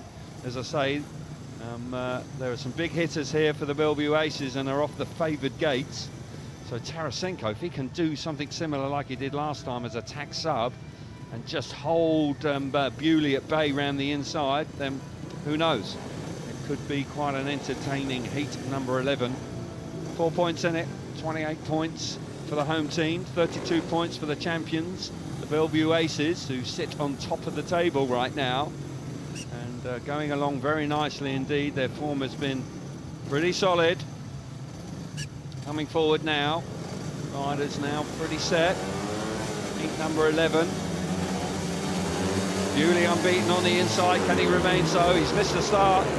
Tarasenko's made a smashing one. Once again, he has got his clutching hand on there. Absolutely flew away there.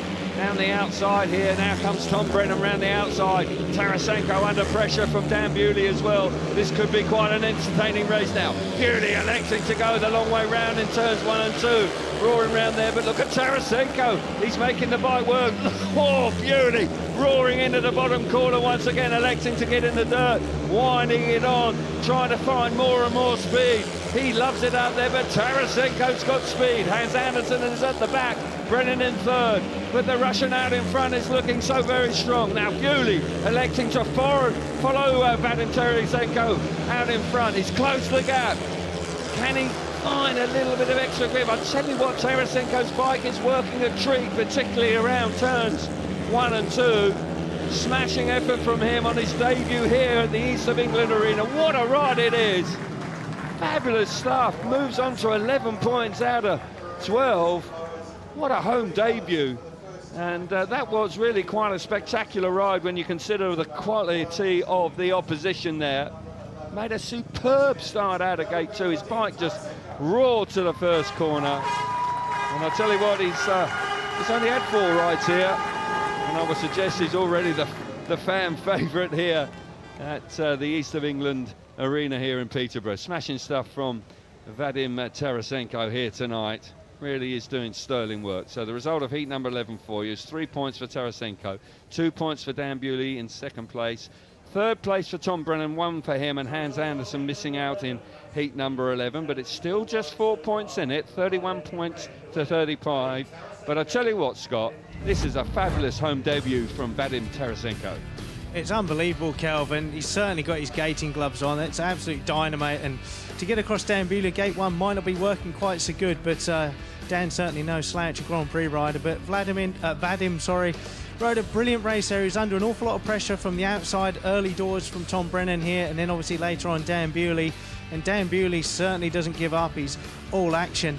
And interesting you said they're working the bike, Kelvin. A lot of these boys are, but the funny thing that I find, I know like the older generation will say that they lift their right leg off the footrest, which actually loses traction off the turn. But nonetheless, great race from Vadim here. A lot of pressure from Dan Bewley. Like you said, 11 points return from 12 is a pretty decent start. So in the meantime, we're going to have a little break, and down to you, Abby. Scotty, thank you. Yeah, Dan Bewley, an exceptional rider. Busy few days. He was in Gorshof on the Grand Prix, and then he raced for Wroclaw and here this evening in Peterborough. But he missed the start, and it was a cracking heat between him and Vadim Tarasenko. But Vadim Tarasenko, what a debut in the Panthers kit he's having on their home track tonight. OK, we're going to hand for a quick break, and we'll be back for more action after this.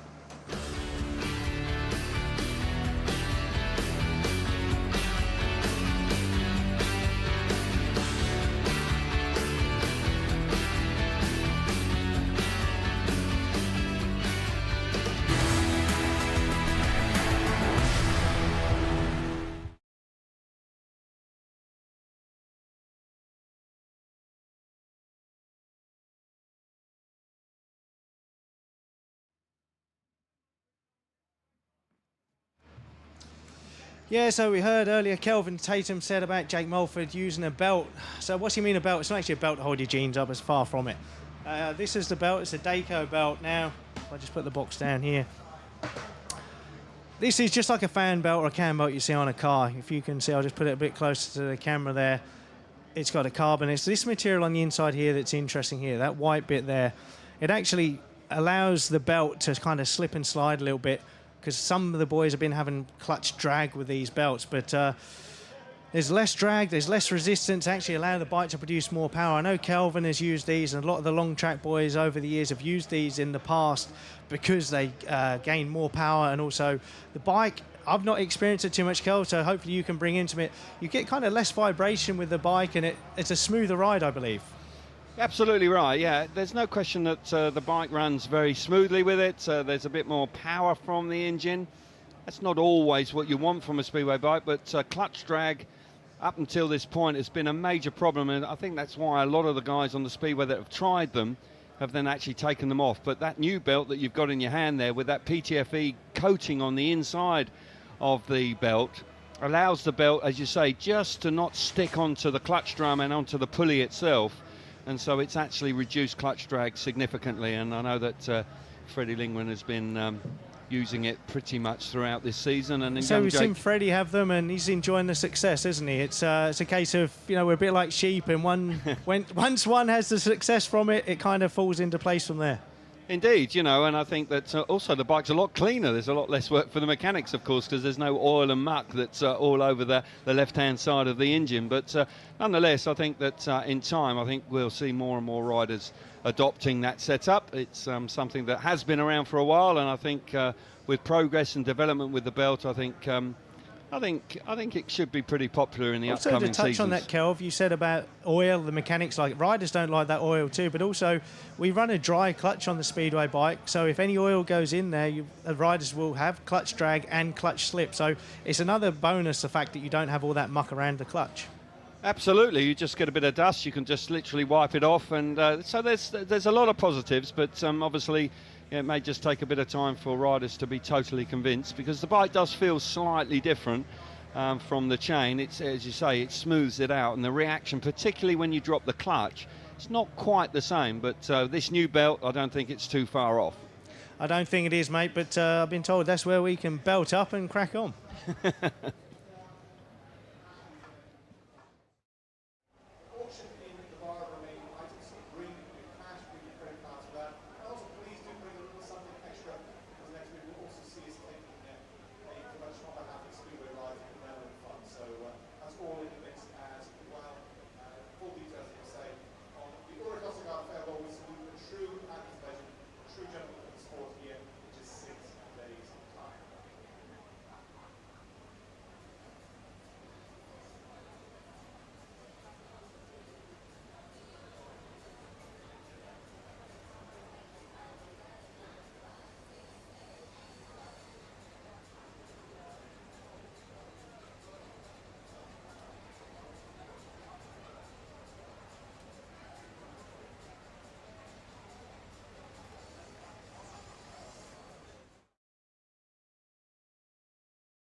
So after 11 heats, it's just 4 points separating these two sides, 31-35. So a morale-boosting performance for the Panthers, which is what they needed. And there does seem a good energy. Saw Benjamin Basso just smiling in this team meeting. Hans Andersen just being really supportive of the guys. A real spirit, and you can feel the difference. It has been a torrid start to the season for the Panthers. Belle Vue, on the other hand, have had a cracking season. Mark Lemon must be so happy with his guys. They are defending champions, of course.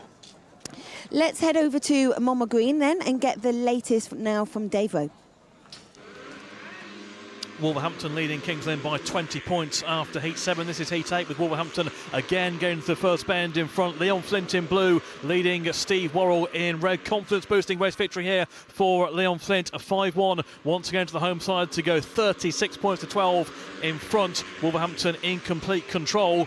Here's the action from Heat 9. Rory Schlein and Ryan Douglas up against Nick Morris and Simon Lambert. It's Douglas in blue who gets to start, but he locks up slightly, and around the outside goes Nick Morris in white, and also Simon Lambert in yellow gets around everyone. And Kings Lynn have 1 and 2 into the third bend in Heat 9 with the Wolves riders trying to split them up. Rory Schlein in red charging hard down the inside, but still Lambert and Morris again locks up slightly on turn 1 with Douglas trying to go round him in blue. Lambert still with the advantage. Kings Lynn on a 5-1 in Heat 9, but what can Ryan Douglas and Rory Schlein do about it? Still Nick Morris holds that second place. Now he goes inside his teammate Simon Lambert. Lambert back round the outside, and Kings Lynn still have this 5-1 situation, although here's the cut back by Ryan Douglas in blue as Lambert goes wide off the fourth bend, and through on the inside goes Douglas. Lambert will try and ride it out there as they start the last lap, and he's somewhat out of shape there. Might give Schlein the chance in blue, and meanwhile Douglas trying to put a challenge in on Nick Morris. Still neck and neck into bench 3 and 4. Schlein gets inside. Simon Lambert forces him wide, and Wolverhampton will get a 3-3 out of an exciting heat 9,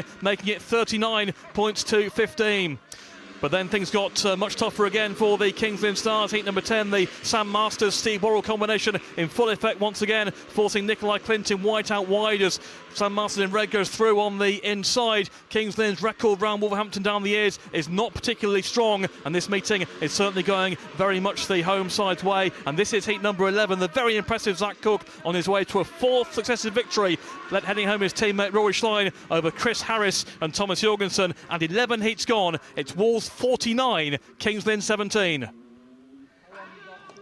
Dave, thank you. Well, here in Peterborough, we're going out for Heat 12, and it's Jamin Lindsay who's been unbeaten so far. Will it remain that way? Let's head now to Calvin.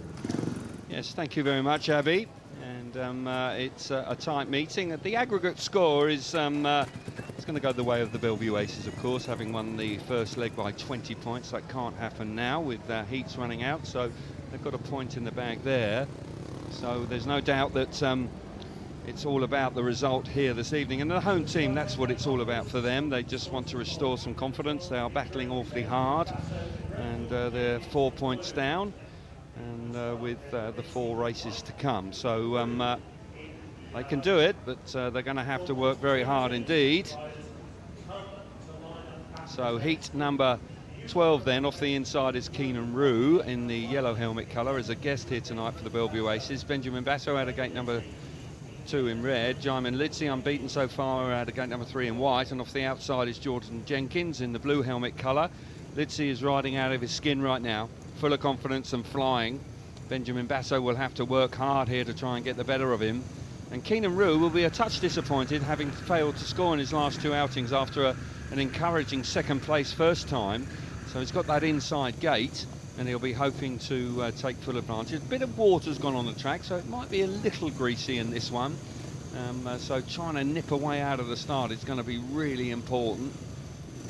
But Lidsey last time had to work hard to get the better of Ben Cook, which he did second time around, but young Ben Cook certainly made him work for it.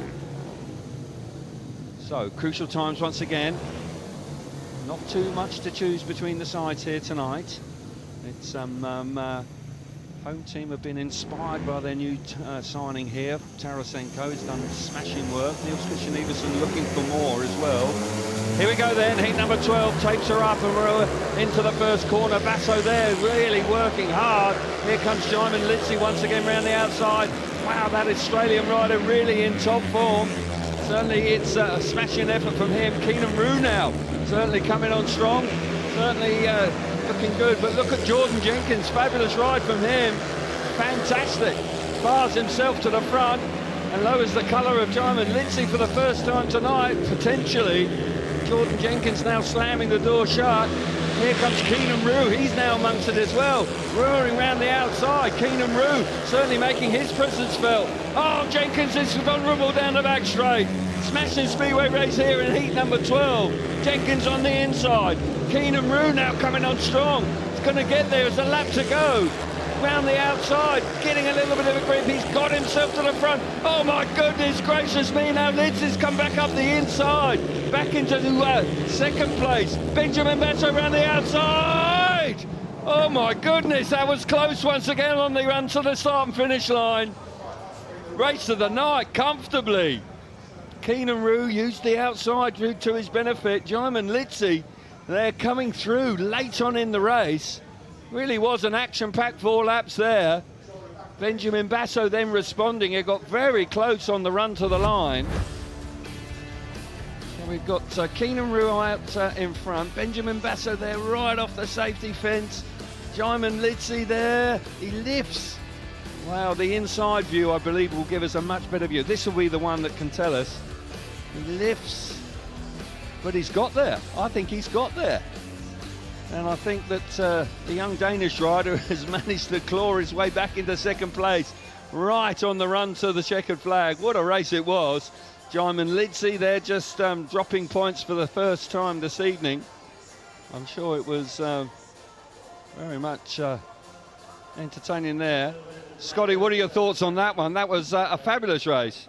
Oh, mate, I feel so bad for Jordan Jenkins, bless him. He rode the race of his life. He's stoned last here, does everything right on this first lap. Jamie Lidsey, the man to beat there in the white, gets the edge of Benjamin Basso, but Jordan Jenkins, he's kind of put there unawares, really, not really necessarily the line he possibly would have gone for, but Jamie Lidsey has a look, sees him there, and from this point here, Jordan Jenkins rides a perfect race, but at the back there, Keenan Rue's winding it up. He's using that dirt that we spoke about earlier, the Kelv, that wasn't working. It started to work towards the end, but got to feel for poor Jordan. He goes from first to last in one corner here.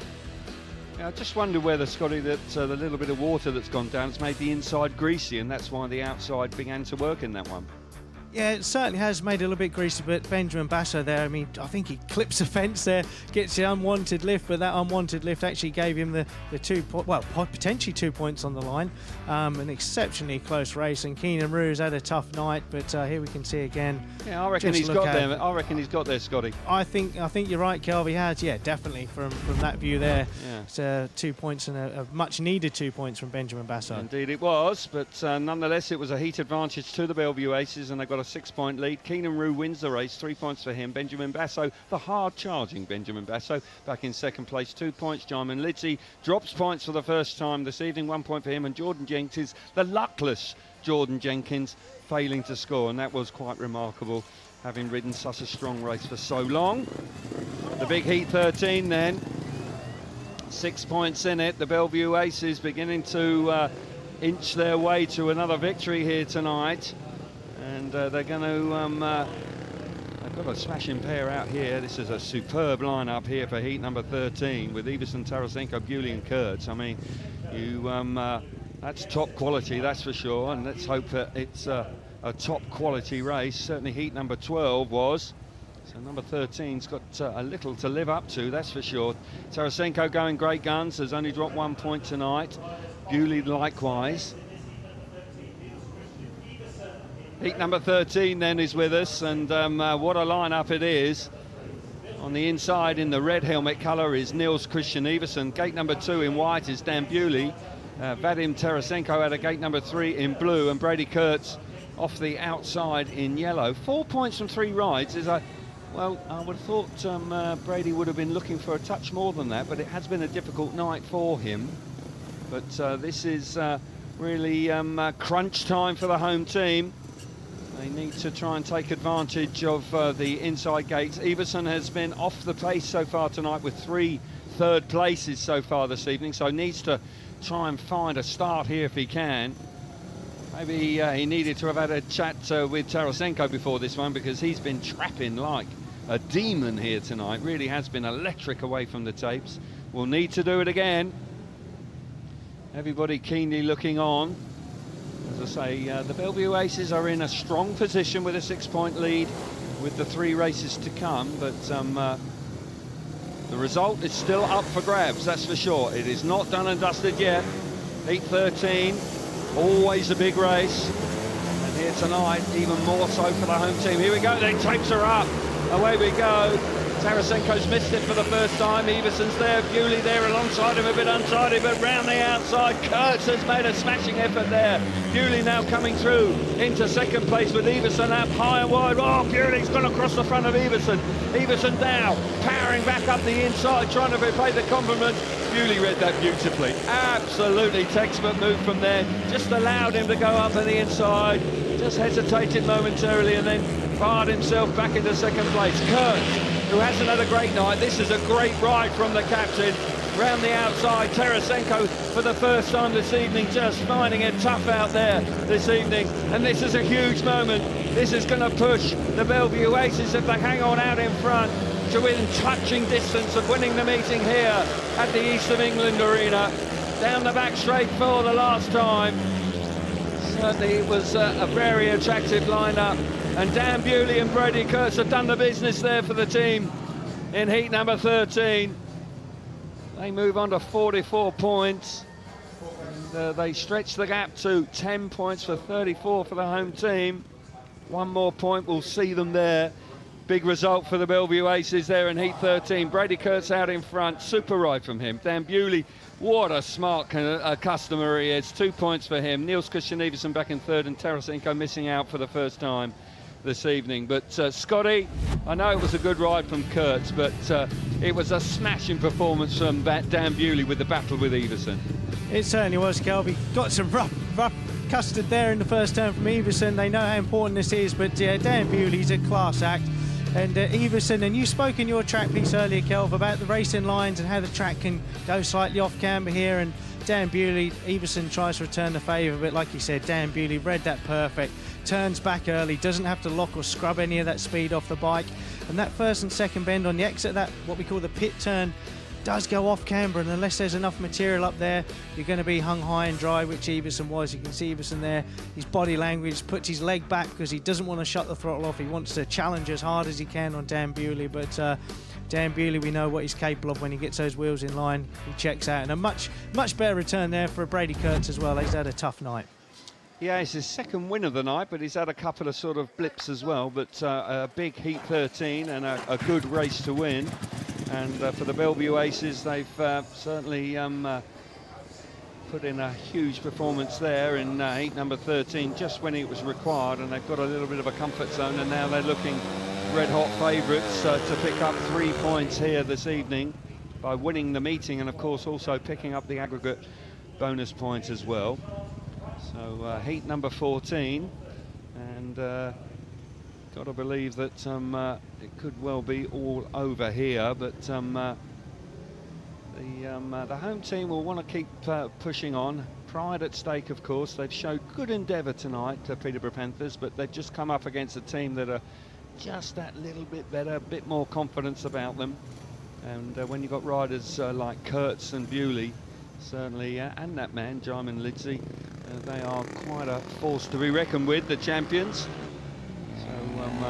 Heat number 14, just waiting for the last rider to come around here. Richie Worrell, who was replaced a little earlier on by Tarasenko, hasn't been his night. Heat number 14 then. Charles Wright will go from the inside in the white helmet colour. Hans Andersen out of gate number 2 in blue. Jake Mulford out of gate number 3 in yellow. And Richie Worrell will go from the outside in the red helmet colour. Tough times for the Peterborough Panthers, but sometimes your luck's just not in. And tonight they have showed great endeavours. I repeat myself there, but and for so long it looked like they were going to be able to really take it to the Belle Vue Aces. But that's a big blow in the last couple. 4-2 to the Aces, and then the huge 5-1 in the previous race. They are within touching distance now. So here we go then. This could well decide the outcome of the evening. Heat number 14. Lights are on and we're underway. Into the first corner. Mulford made a terrible start there. Hans Andersen up the inside, but Charles Wright has responded. And round the outside comes Richie Worrell. Best performance from Worrell so far this evening. He's slipped into second place. And Hans Andersen back in third. Charles Wright hasn't had that good an evening, but I tell you what, he's come good right at the time his team needed. He can stay there.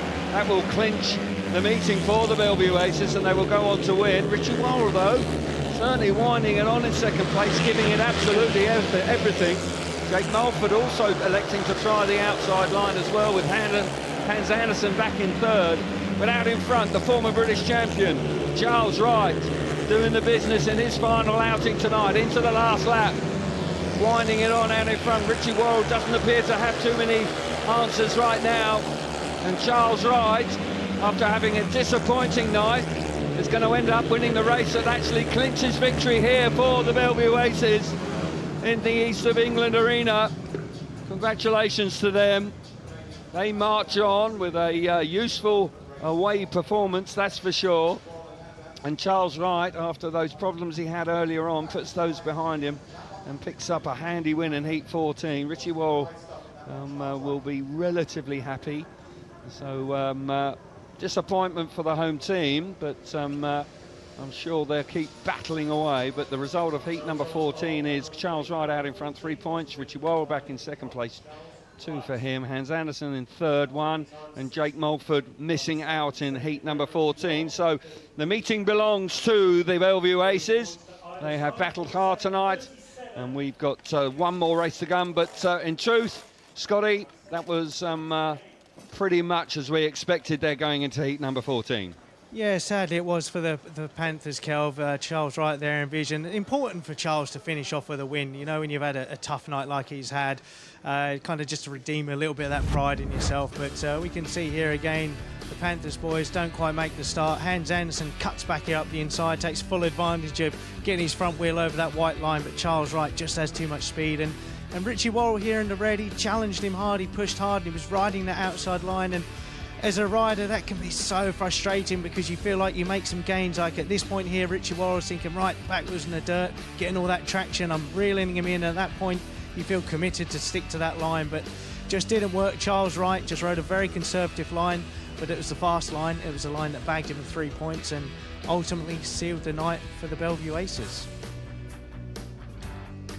So Charles Wright there has a quick look over his shoulder. There's no point looking back, the night is done. And there you go. We're going to take a quick break. Down to you, Abby. Scotty, thank you so much. Well, the home team have really fought hard tonight. They've shown their resilience and their character, but it's not to be. Belle Vue Aces, they've got the win on the evening. They also have picked up the aggregate point, but Heat 15, it's always a big one. You've got your 4 best riders of the night. So stay with us and use that hashtag #PetBelle. See you after this.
Welcome back to the East of England Arena with one heat remaining. It is 37-47, so the Aces do get the win, but it's got Heat 15 still to come.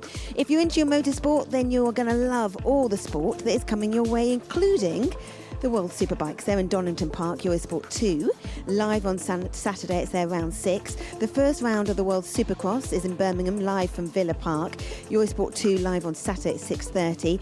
The FIM Motocross World Championship, you need to be up early in the morning on Sunday to catch that. It's from Lombok on Eurosport 2 at 5 a.m. and then the Porsche Super Cup. It's their second round there in Austria, Eurosport 2 live, 10:25 a.m.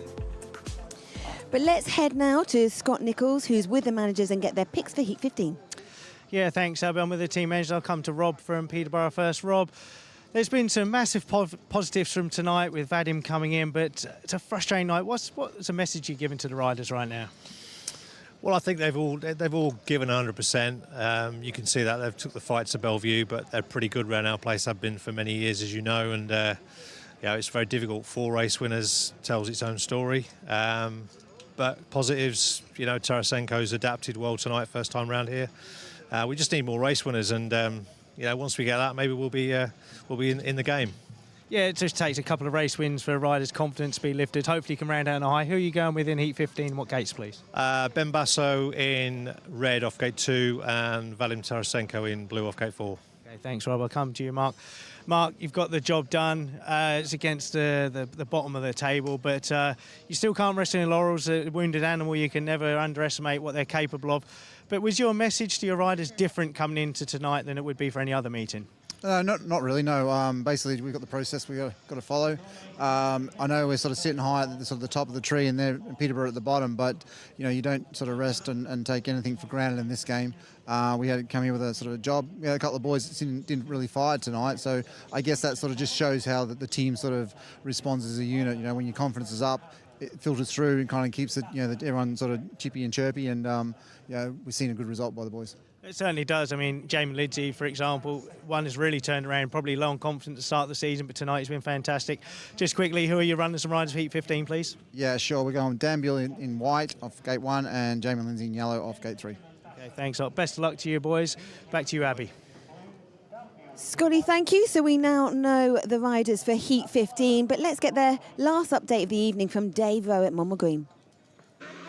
Wolverhampton heading for the most emphatic of victories in this meeting over Kings Lynn. In heat number 12, more action in the home side's favour, with Ryan Douglas in red and Leon Flint in blue taking a 5-1 over Nikolai Clint and Simon Lambert. It put them 54, 18 points in front after heat 12, still 3 to go.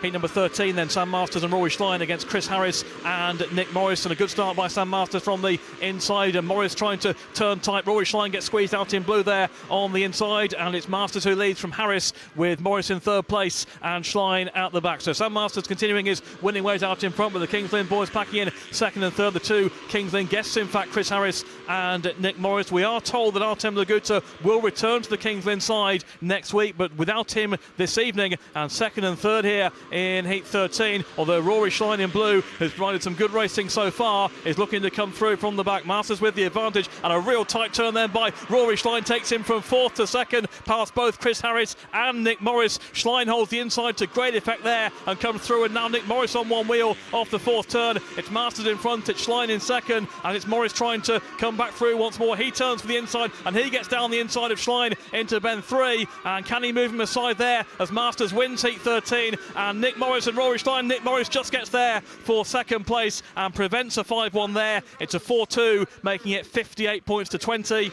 And in heat number 14, the rider in blue, Zach Cook, leading Ryan Douglas round turns 3 and 4, and that is a 5-ride 15-point maximum for Zach Cook, a man really making fast strides in the Premiership in recent weeks. He has been superb. Wolverhampton way on top, still one race to go. Wolverhampton 63, Kings Lynn 21. Wow, what a performance the Monmouth Green boys are putting in there. They will remain unbeaten at home. We've got the big Heat 15 coming up, though, at the East of England Arena. Over to you, Cal. Yes, thanks very much, Abby. Yes, it's a good-looking race and a fine way to conclude the evening. Of course, the result has gone the way of the Belle Vue Aces, but some pride on the line here, and of course the Panthers pair will want to finish off well, but with men like Dan Bewley in the race and Jaimin Lidzi, who's riding so very well at the moment. It's not going to be an easy task, and there's no doubt that with gates 1 and 3 in heat 15, they will be looking for that. But it does appear that the home team have chosen to go from gates 2 and 4 in heat number 15.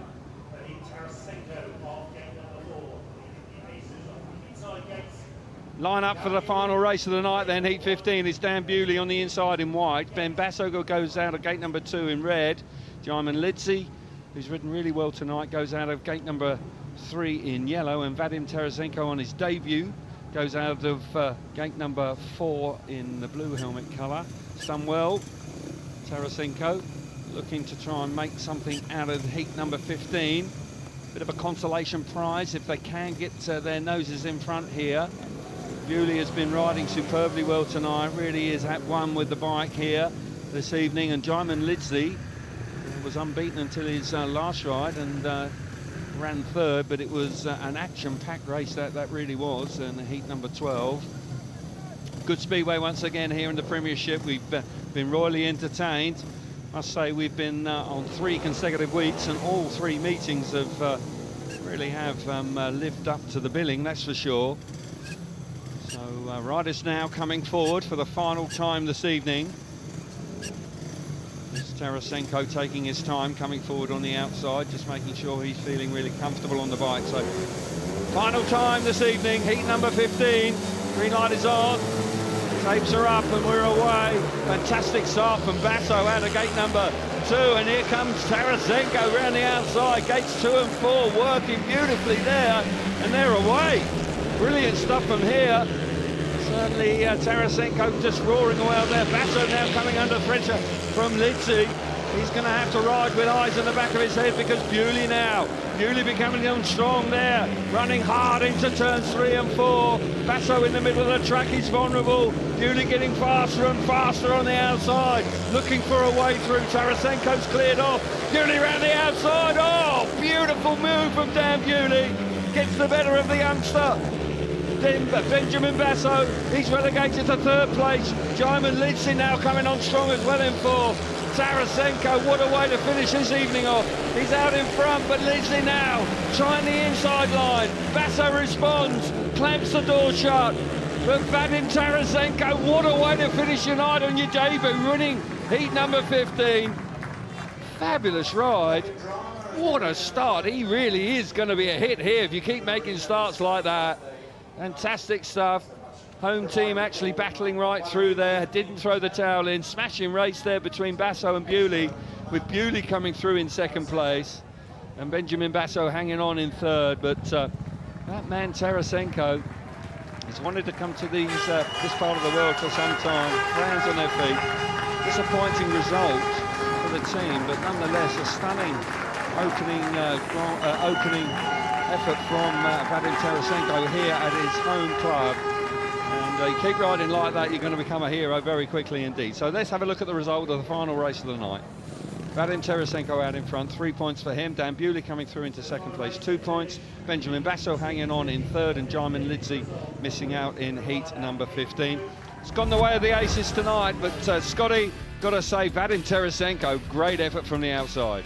A dynamite opening night in his home track for Vadim, and I got a feel for the Panthers a bit here, in particular Benjamin Basso. He's rode his absolute socks off. He is a hard charger. He certainly didn't throw the towel in, but just would have been so nice for the Panthers just to round out on a little bit of a high. They got the race win, but Dan Bewley, we know what he's all about. He's like a clock. He just keeps winding himself up on the outside, muscling that bike around the outside. And he got the legs. Poor old Benjamin here, he looks over his left and realises I'm going to be a little bit snookered here, so I've got to try and salvage what I can, and that was to allow Dan Bewley round the outside. But GP rider and Kelv, it's just a great night's racing, but sadly just not quite enough for the Panthers. Absolutely, there's no doubt that that man has made a big impression right from the get-go. And you've got to believe that Vadim Tarasenko could be the catalyst that maybe just inspires this Panthers team. They needed something. They've brought in somebody clearly full of enthusiasm. They certainly have, Kelvin. I think, for me, atmosphere is huge within a team, and I was part of that Dad's Army when they won, and for me it was that atmosphere that really got us through. But I think that Vadim coming in, hopefully he can ignite a little bit of enthusiasm, get the boys gelling a little bit, work as a team, not an individual, and hopefully the Panthers not going to make the playoffs, but hopefully they can redeem themselves as the season goes on. Absolutely right. It's all about restoring some faith for the fans and giving them something to get excited about. So terrific stuff. Thank you very much, Scott. But let's go back down to Abby now, and she'll get some more reaction down in the pits. Kelvin, thank you. Well, the reaction that we want to get is chatting to this man after the break. Use that hashtag #PetBell. Panthers fans, what do you think of your new signing? It is Belle Vue that took the win, but particularly the Panthers have got to thank Vadim Tarasenko, their new signing, for at least keeping them in the mix. Join us after the break.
So the final score here at the East of England Arena, 41 to the Panthers, 49 to the Aces.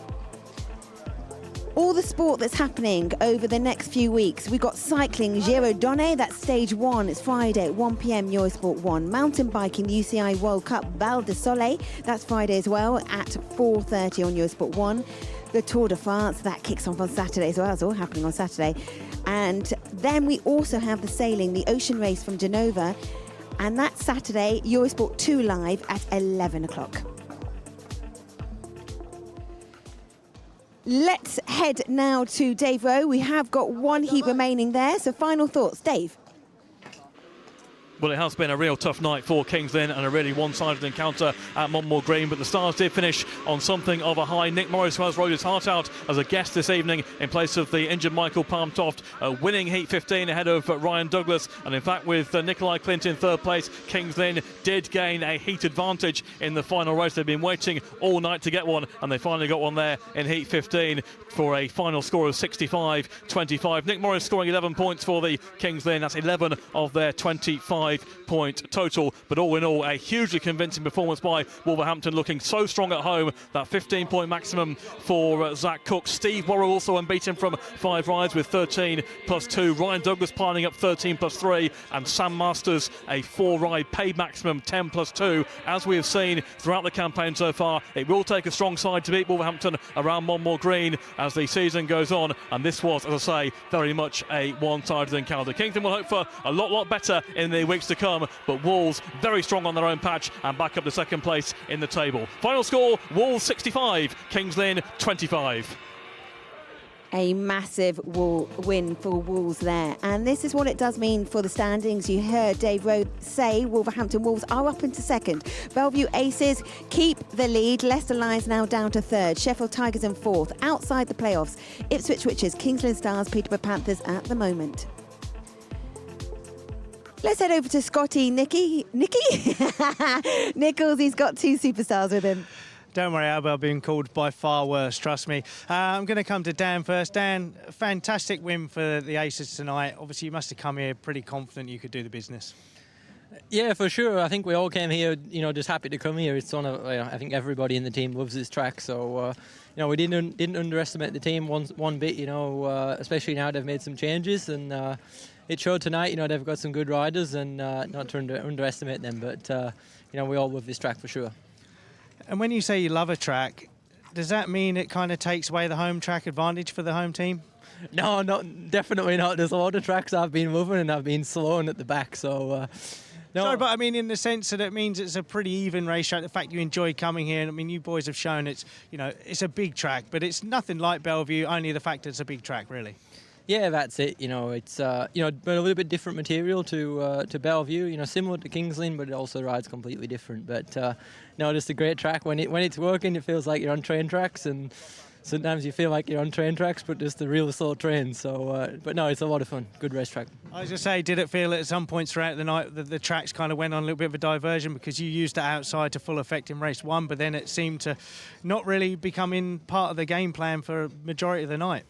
Yeah, I was actually a little bit surprised in Heat 1. I didn't make a very good start and just went for it. And, sometimes your looks in, it all paid off. But, yeah, I think just as the track dried out. And actually, when I was on the outside, I think it was wet on the inside. So that's why it was working. But, no, a good racetrack. And, yeah, you've got to keep an eye on it always. And finally, before I let you go, you just mentioned the starts. They looked a little bit tricky tonight, a little bit unpredictable. And when I was looking on the monitors, you could see the start. A lot of the ruts were crisscrossing, so a lot of the boys were kind of struggling to get traction into that first turn. Yeah, for sure. The starts are kind of weird here. Sometimes they're grippy, but every time I feel like you get a different feeling. But no, I think that's where the home track advantage comes in. If you can get dialed in on the starts, then you're onto a winner. But there's no excuse why the away riders, they can't, adapt and make it happen. Well, the winning feeling's always nice. So thanks for joining us, Dan.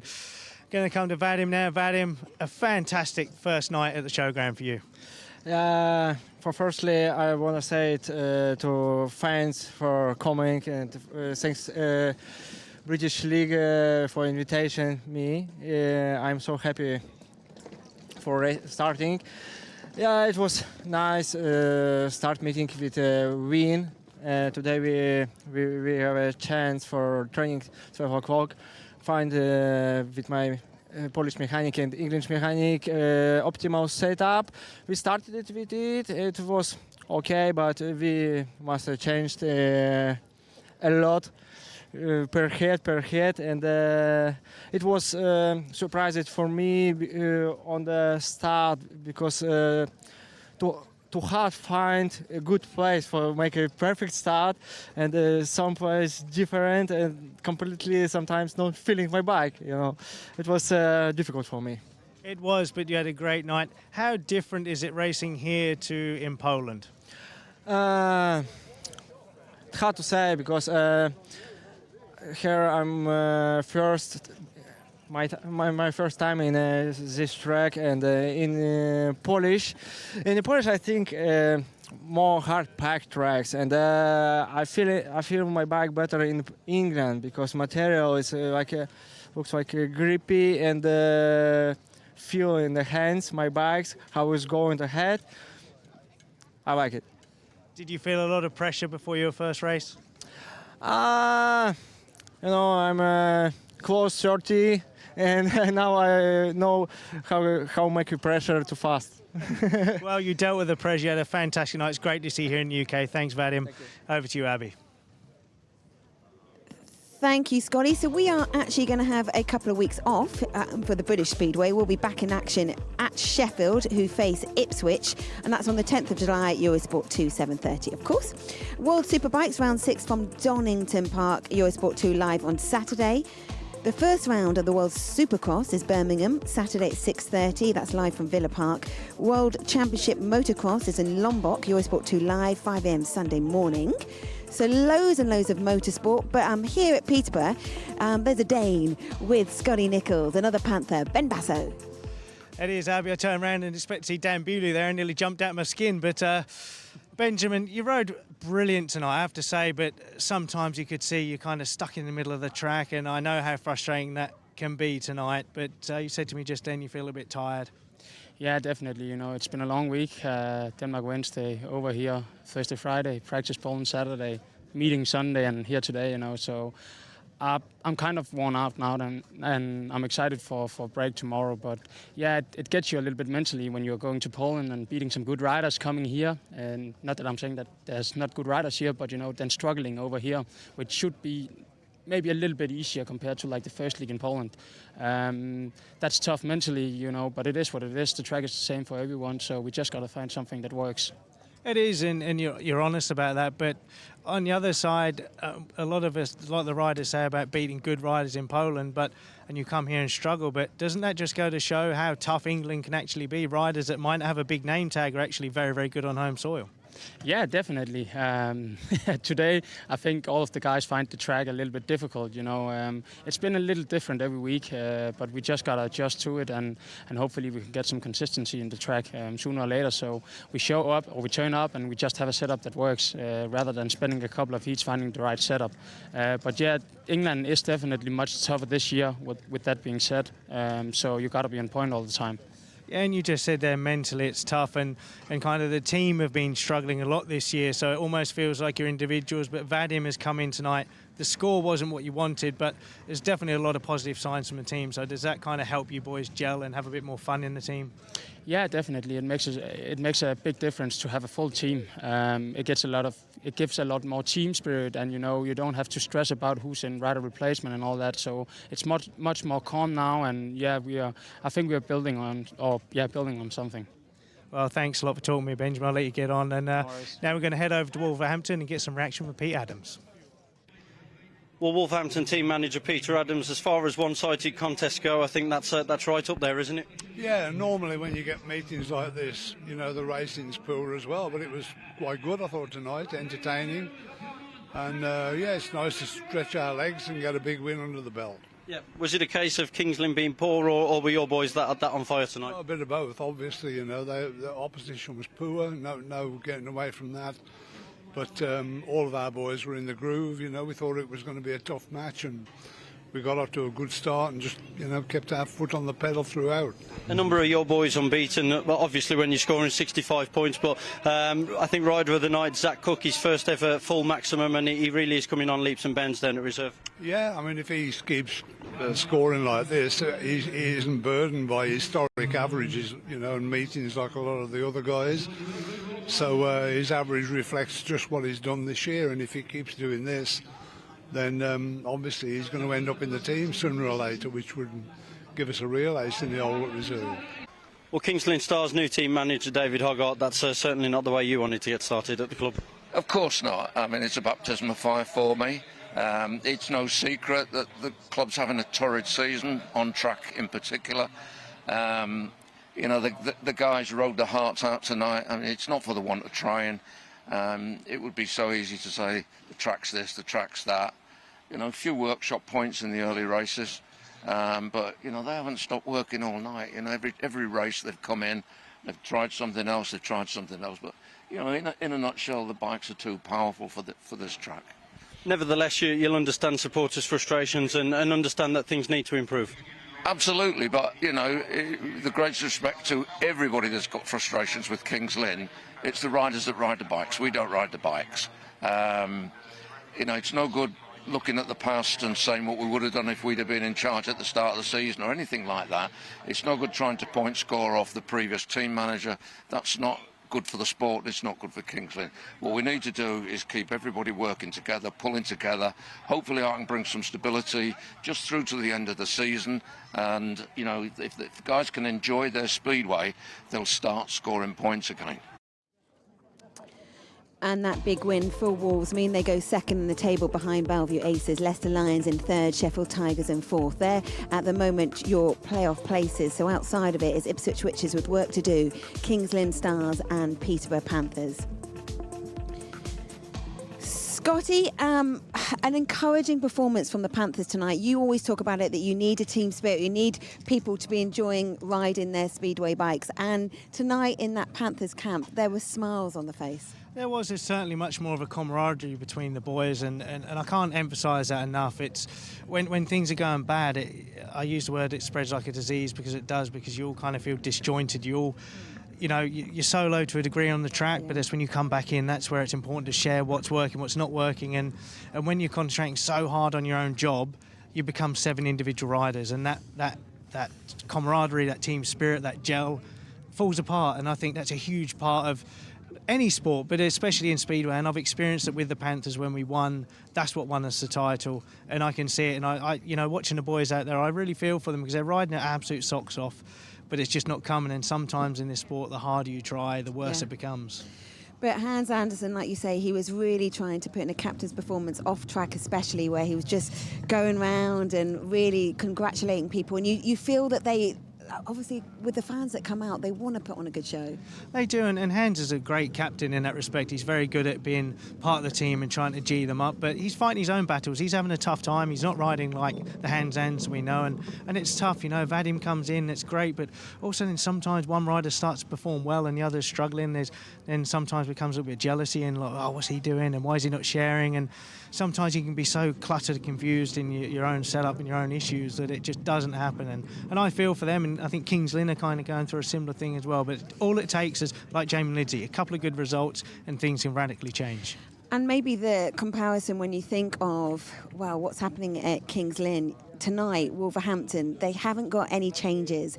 It's a side, I know Luke Becker's just been injured, but it's a side that has stayed together, hardly any changes this season as well, and that must be easier to keep up the energy within the camp. It does, it creates stability, you really kind of know each other, and it's, you know, it's in the change rooms, you have a bit of fun, you have a bit of banter, you know who the joker is, you know who the serious one is, and you can have that, and also within the pits, who's going to be a bit more sportive, a bit more chatty, but ultimately on the track, you start to understand where the rider's strengths and weaknesses are. Oh, I know he likes outside, so I'll let him go there, and you start to ride as a team. You could see Basso and Vadim earlier. Vadim's racing for himself at the minute, which he has to, but the team riding doesn't happen. But in time, that's when you understand your teammates and you know that, oh, he likes when the inside, you can move over and give him space. But it's work in progress, and we've got to take the positives from what happened for the Panthers and a tonight. Major positive having Tarasenko join the side.